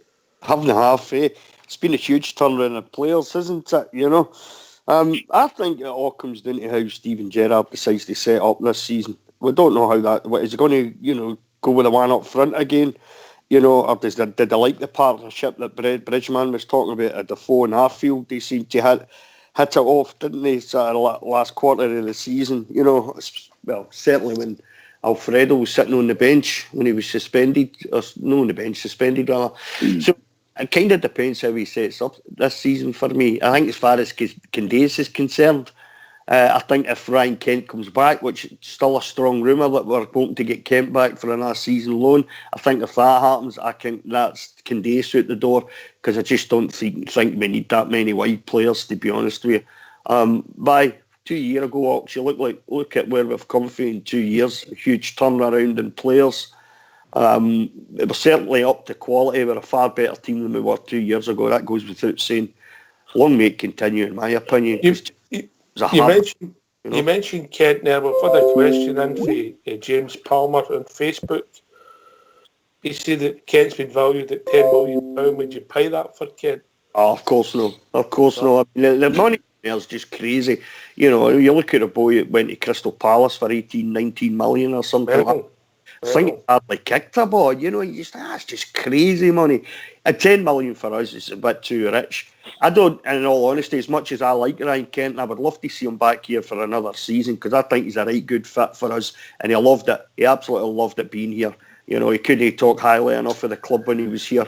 For me, to get him back in another season's loan would be great, but to pay 10 million, would be? No, of course not. We've been joined by a caller, evening caller in Denford, popped in and left us again. Evening caller. Hi Ox, it's Old Bear. How are you doing, Old Bear? Not bad, mate. How are you? I don't mind in the summer. It's a winter. I worry about you. We're at heating allowance. It's all right, How's it going? I said, it's all right, mate. It was all right. I played on Friday there. It was roasting, absolutely roasting. So good to hear from you. I've just been listening to you.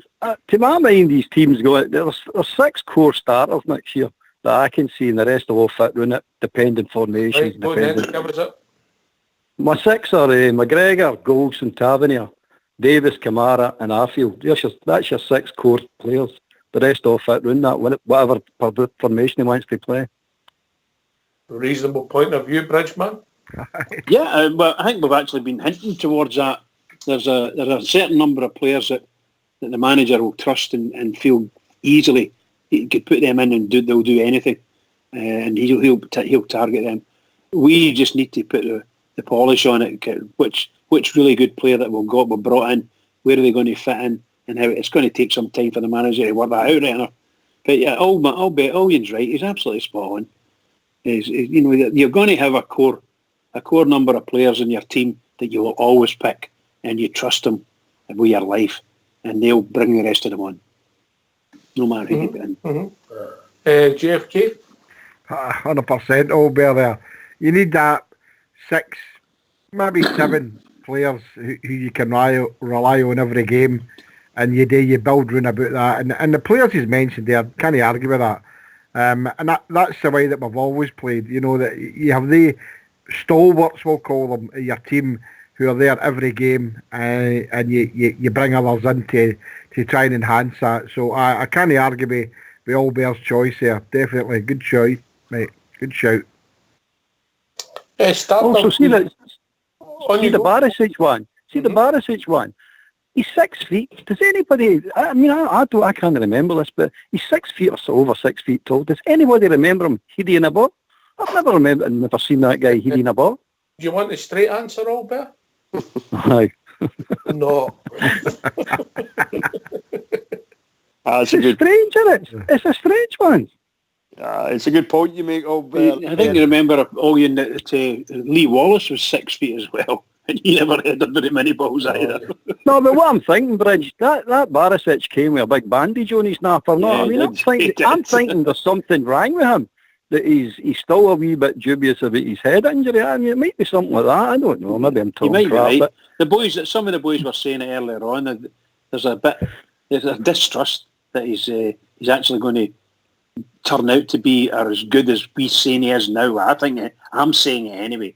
But what he needs to what he needs to realise is Flanagan's holding that position as far as I'm concerned. Absolutely, he needs to get it off Flanagan. Yeah. And if you bin Flanagan, depending what's happening pre-season obviously, but if you bin Flanagan, you're sending a wrong message out to the rest of them. You're sitting saying to yourself, well, it doesn't matter what you do, you're not holding your position. If you're playing well in a position, you hold the position as far as I'm concerned. I was saying that. I think a couple of the boys said it as well. Flanagan's never let anybody down.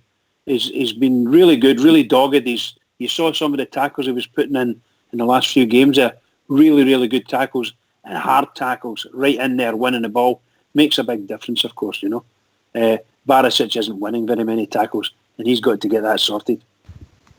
Starbuck, all Bears came in with 6, the core of the team, and got Arfield in it, mate. You punted Arfield. Aye, I've not punted him. I mean, he's going to be thereabouts next year. I just don't think he's going to, like, even Stephen Davis. Stephen Davis is, I'm not saying he's all the right, but like there has to be life after Stephen Davis, and I think that's what Aribo and Kamara are there for. Like, they'll be in there with him next year, so they're all learning the trade and things like that. So that was just my point on that, mate. I think Arthur can play like the inside right, like I was saying earlier, as a number 10. You know what I mean? He can play him as a number 10. You just don't know, mate. But on the Barisic thing, I was a bit harsh at the end of the season on Barisic, right? Because I was human with him, mate. He was crapping out absolutely everything. But you can't deny the facts, and I know what Bridgeman's saying. Like, Croatia's just been to a World Cup final, and he's their left back. He can't be a bad player. I just don't think he's Rangers mentality. I just don't think he's tough enough. You know what I mean? Like, he's not a bad player. If you're Croatia's left back, mate, you're not a bad player. And I know that's what Bridge was saying towards the end of the season and that, but like looking at it now, I know John Flanagan's not done anything wrong, but he's not dynamic enough for the left hand side. I would like a Tavernier for the left hand side, and that's what Barisic was supposed to bring to us. So I know the guys are saying that they wouldn't displace Flanagan and that, but I would like to see us bring in a left back, mate, if Barisic is gone. I think that's important for us today. We need to bring in a established left back. Somebody that can get up and down the left on channel and cross the ball with his left foot. Because I mean, Flanagan, he's tough and things like that, but he's always going to go inside with the pass. He's never going to take a man on.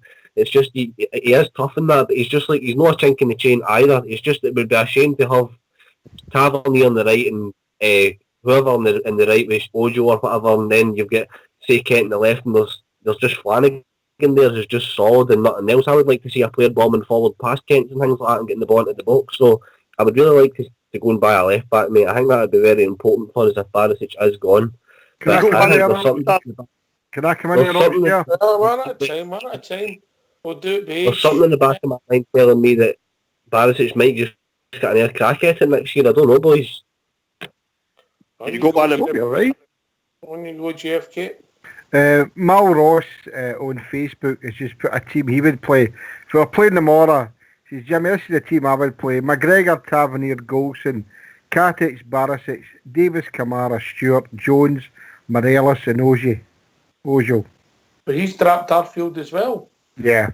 So it seems to be, even Aribo's not getting a game there, and Arfield as well. So Mal's saying that would, if that was a team he would put out, so it just shows you that the difference of opinion, and that's what it's good about it. I mean, we've got a cracking squad of players now, and you were talking to Rudy about it earlier on. 2 years ago, I mean, we would never have thought this. So, I mean, there you are, that's another difference of opinion there. He wouldn't give, no, that's not the team I would pick right enough, but he wouldn't give Arfield the game. Well, that's a good shout, Mal, but no. Does that no go at the same point that all Bears making? Yeah, it does, it does, so that's a good shout by Mal in that sense, that everybody's thinking out the box here and thinking different ways that they would see it, especially with Jones. I'm quite excited about Jones for next season. I think he'll do something for us. But where are you playing him on, the right or left? I'd play him on the right, and I'd play Ogie on the left. I might be wrong, but I think I would. No, JFK, I think of the highlight. See that boy comes in off the left and finds the top corner all the time, mate. But anyway, that's it. That's the way that everybody's thinking, different ways. Now, all Bears saying about the core of 6 players, and other guys are thinking different ways to go around about, and it's great. We never ever thought this is the type of way we'd be talking about Rangers. We're thinking about buying guys, or bringing guys in on to enhance our pension, but we're bringing in some good players.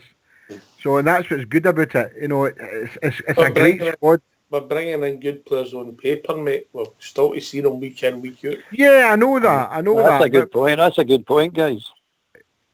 See the boys, see the 6 I'm talking about. The reason I would have these 6 in is they see the new players. That gives them a time to come in the team, slowly but surely get into the team and bed themselves into the club, the team, to see, as the boy was saying about the badge could be too heavy for them.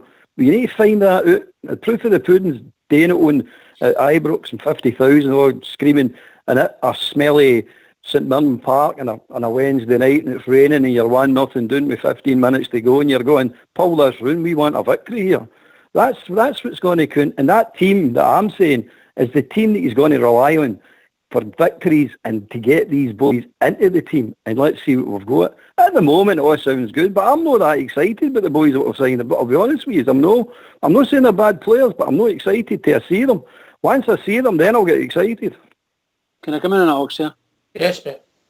Just to say, one of the boys in the lobby here, Stevie Scotty, 19, he's saying, according to the boys up at the Hummel, when I take my boys up to train, the coaching staff have been super impressed with Barisic so far this season. There you go.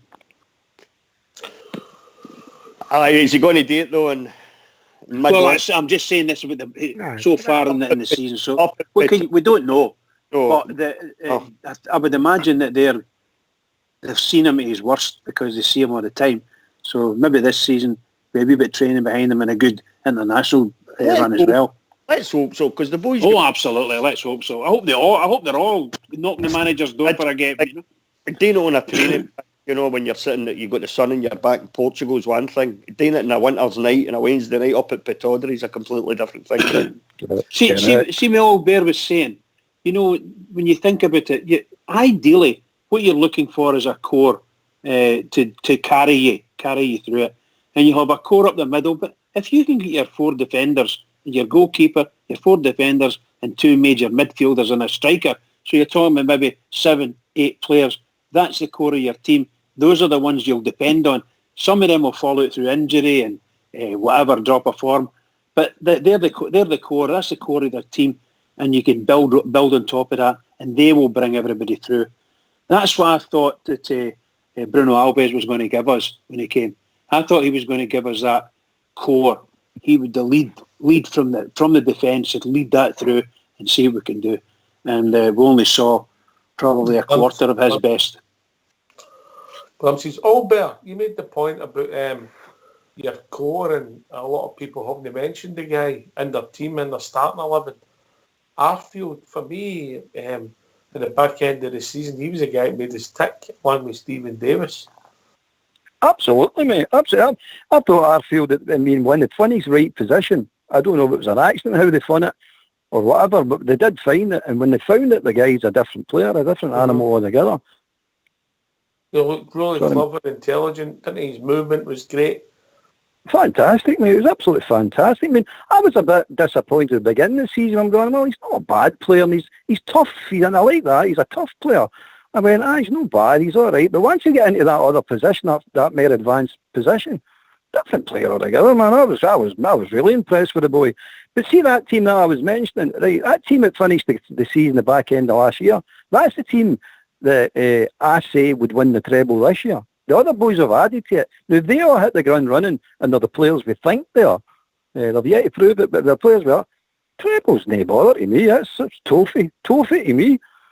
But they've yet to prove it yet. They've yet to prove it. But I'm happy with the team last year, with the way they finished. That's the team that starts. Mm-hmm.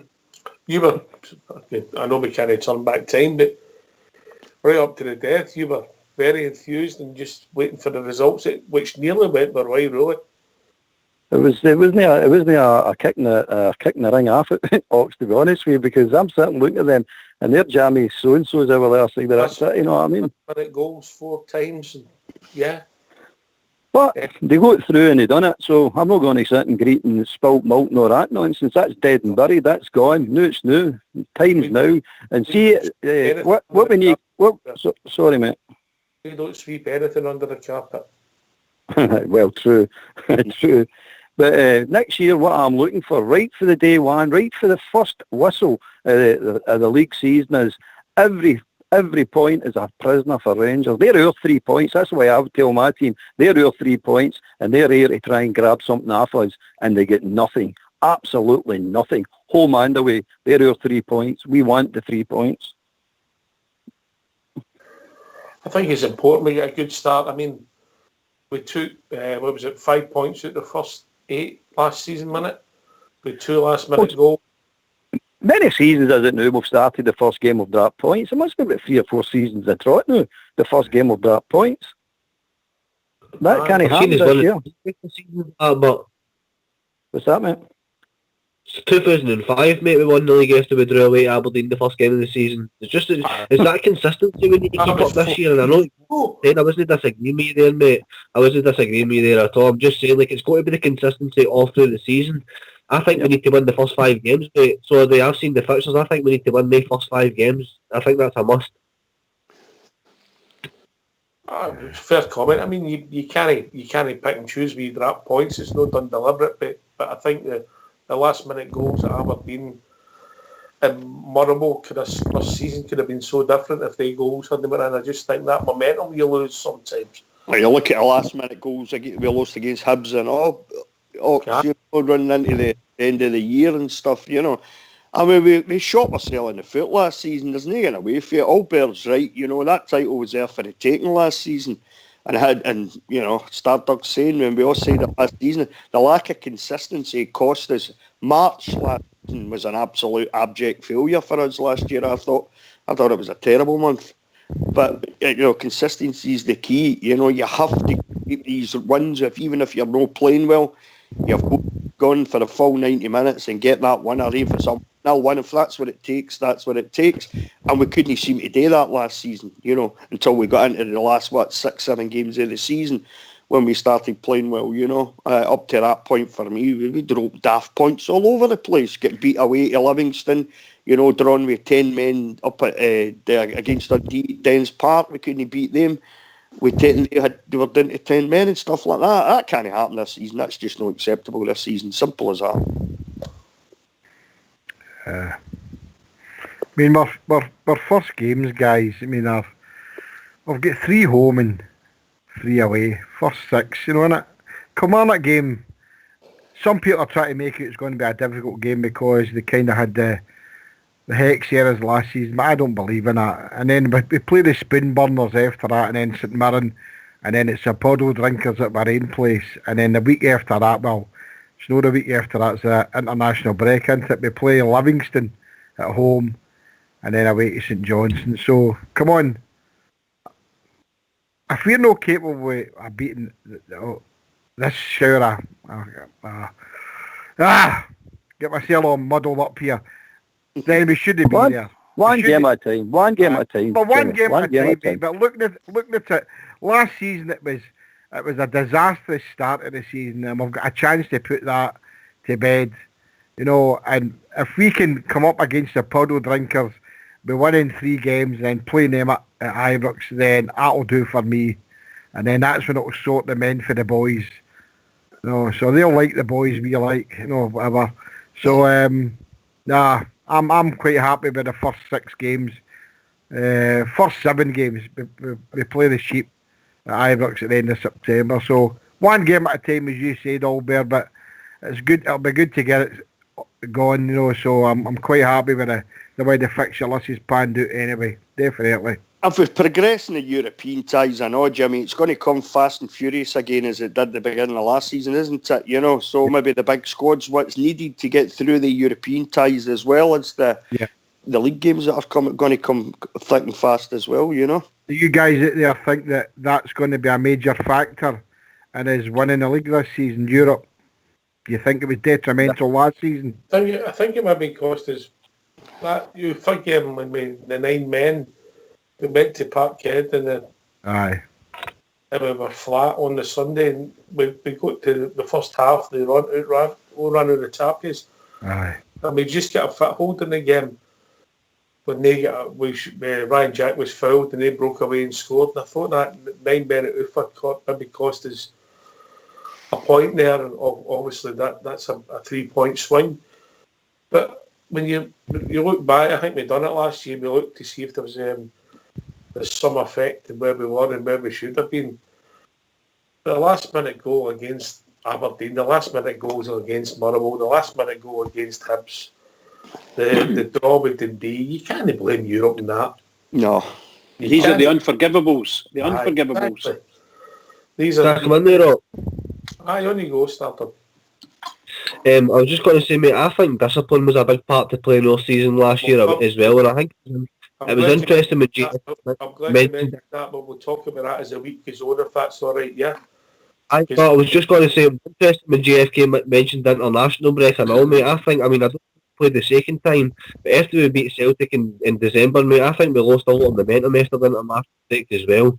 And that needs to be stopped this year. We need to keep the momentum up after this. Yeah, definitely.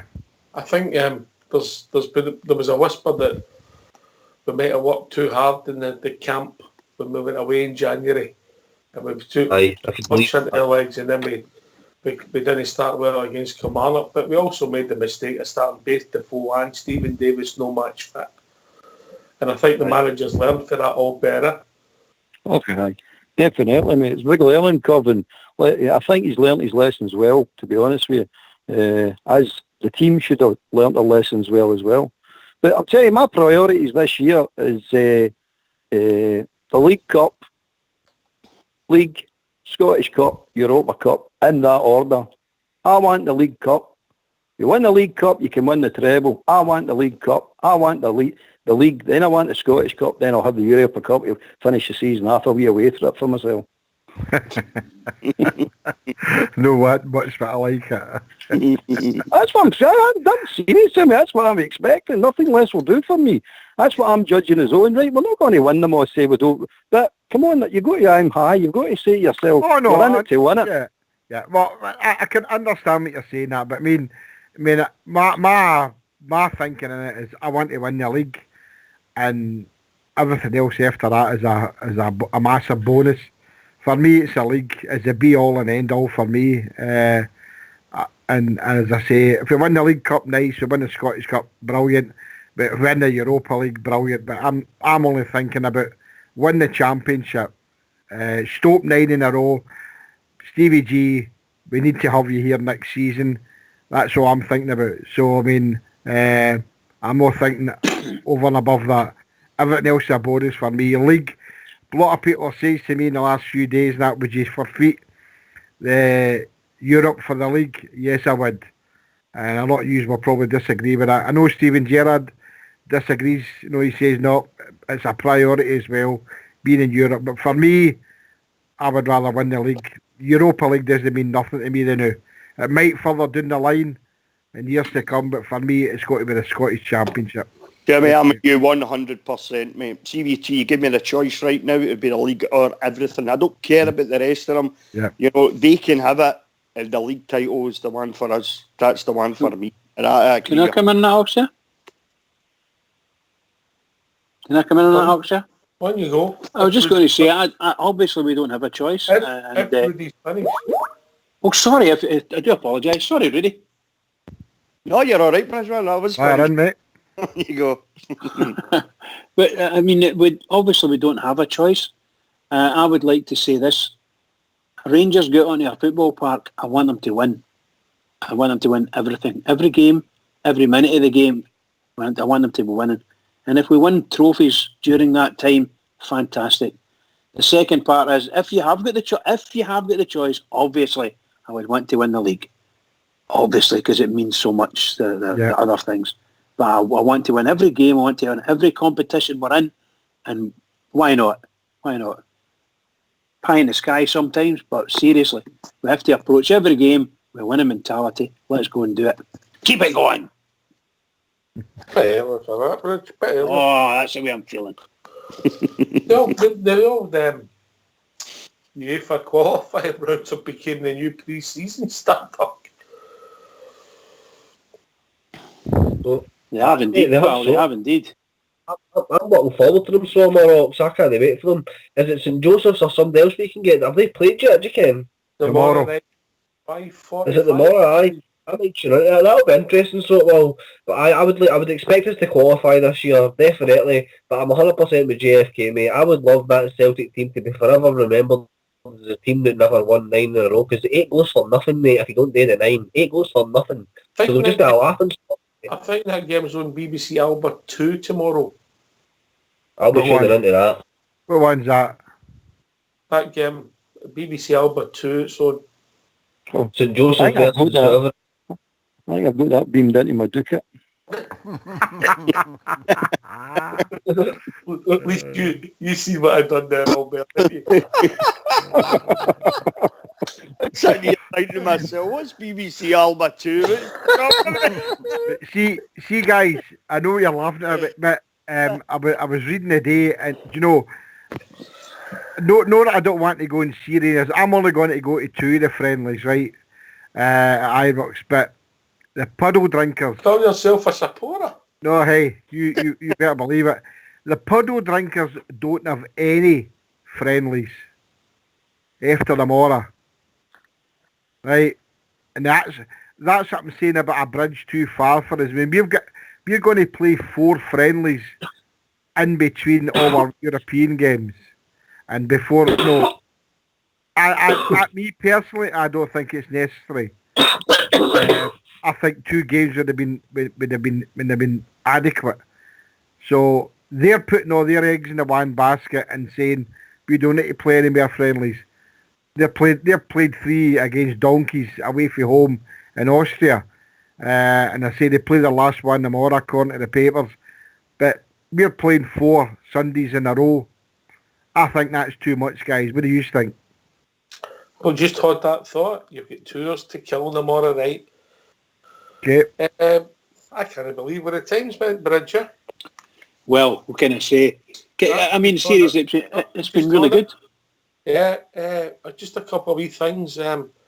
Rangers Radio is run by stakeholders, and we have some stakeholders who put a donation of £5 a month into Rangers Radio, and we've had a few people drop out. So if you're interested, by all means, PM Bridgeman, so we can keep the site going. We've got an interview that we've been asked to play, and it might be the last one over here, and it's a tribute to one of our own, Fernando Rickson. We've been asked to play it.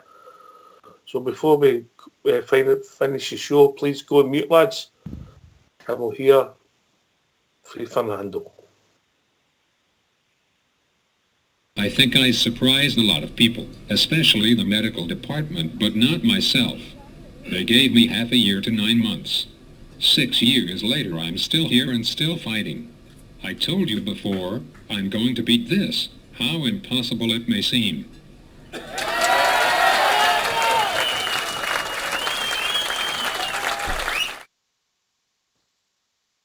But that was asked to play that. I think that puts everything in context about one matches in life in general. Yeah. Over you, Reg, man. The end of the show. What can I say to that? That's just wonderful to hear him saying, and his spirit's wonderful. I mean, I remember seeing him coming onto the pitch and with his wheelchair and things like that. And even before that, he was walking on the pitch. Just what an incredible person. And I wish him all the best for everything. Can I just say to all the Rangers fans all over the world, in particular Rangers fans on here on Rangers Radio, every single one of us, please, it's a new season, a new pre-season that's running now. There's friendlies coming up. We're going to talk about all these things. Please, please, please keep it going for the Rangers, because the Rangers really, really need this right now. Keep it going for the Rangers. Keep it going.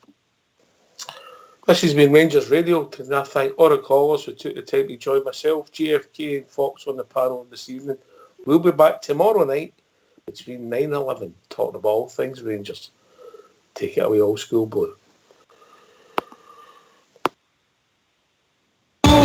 Today, forever and for always, we are Rangers through and through.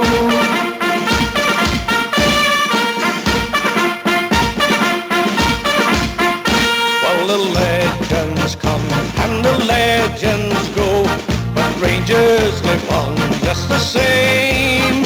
For a new one's born when the blue shirts won, and we all remember their name. We are the legendary Rangers. We wear the legendary blue. Today, forever and for always, we are Rangers through and through.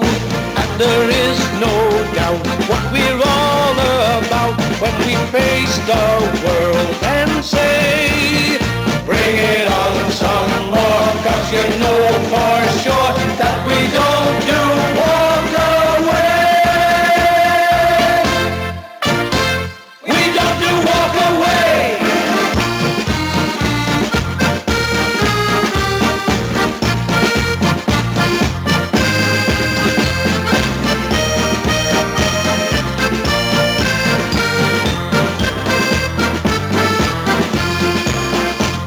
We are the legendary Rangers.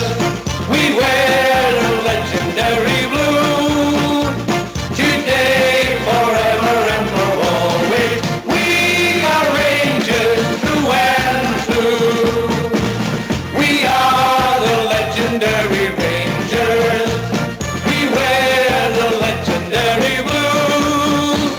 Today, forever and for always, we are Rangers through and through.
Seven.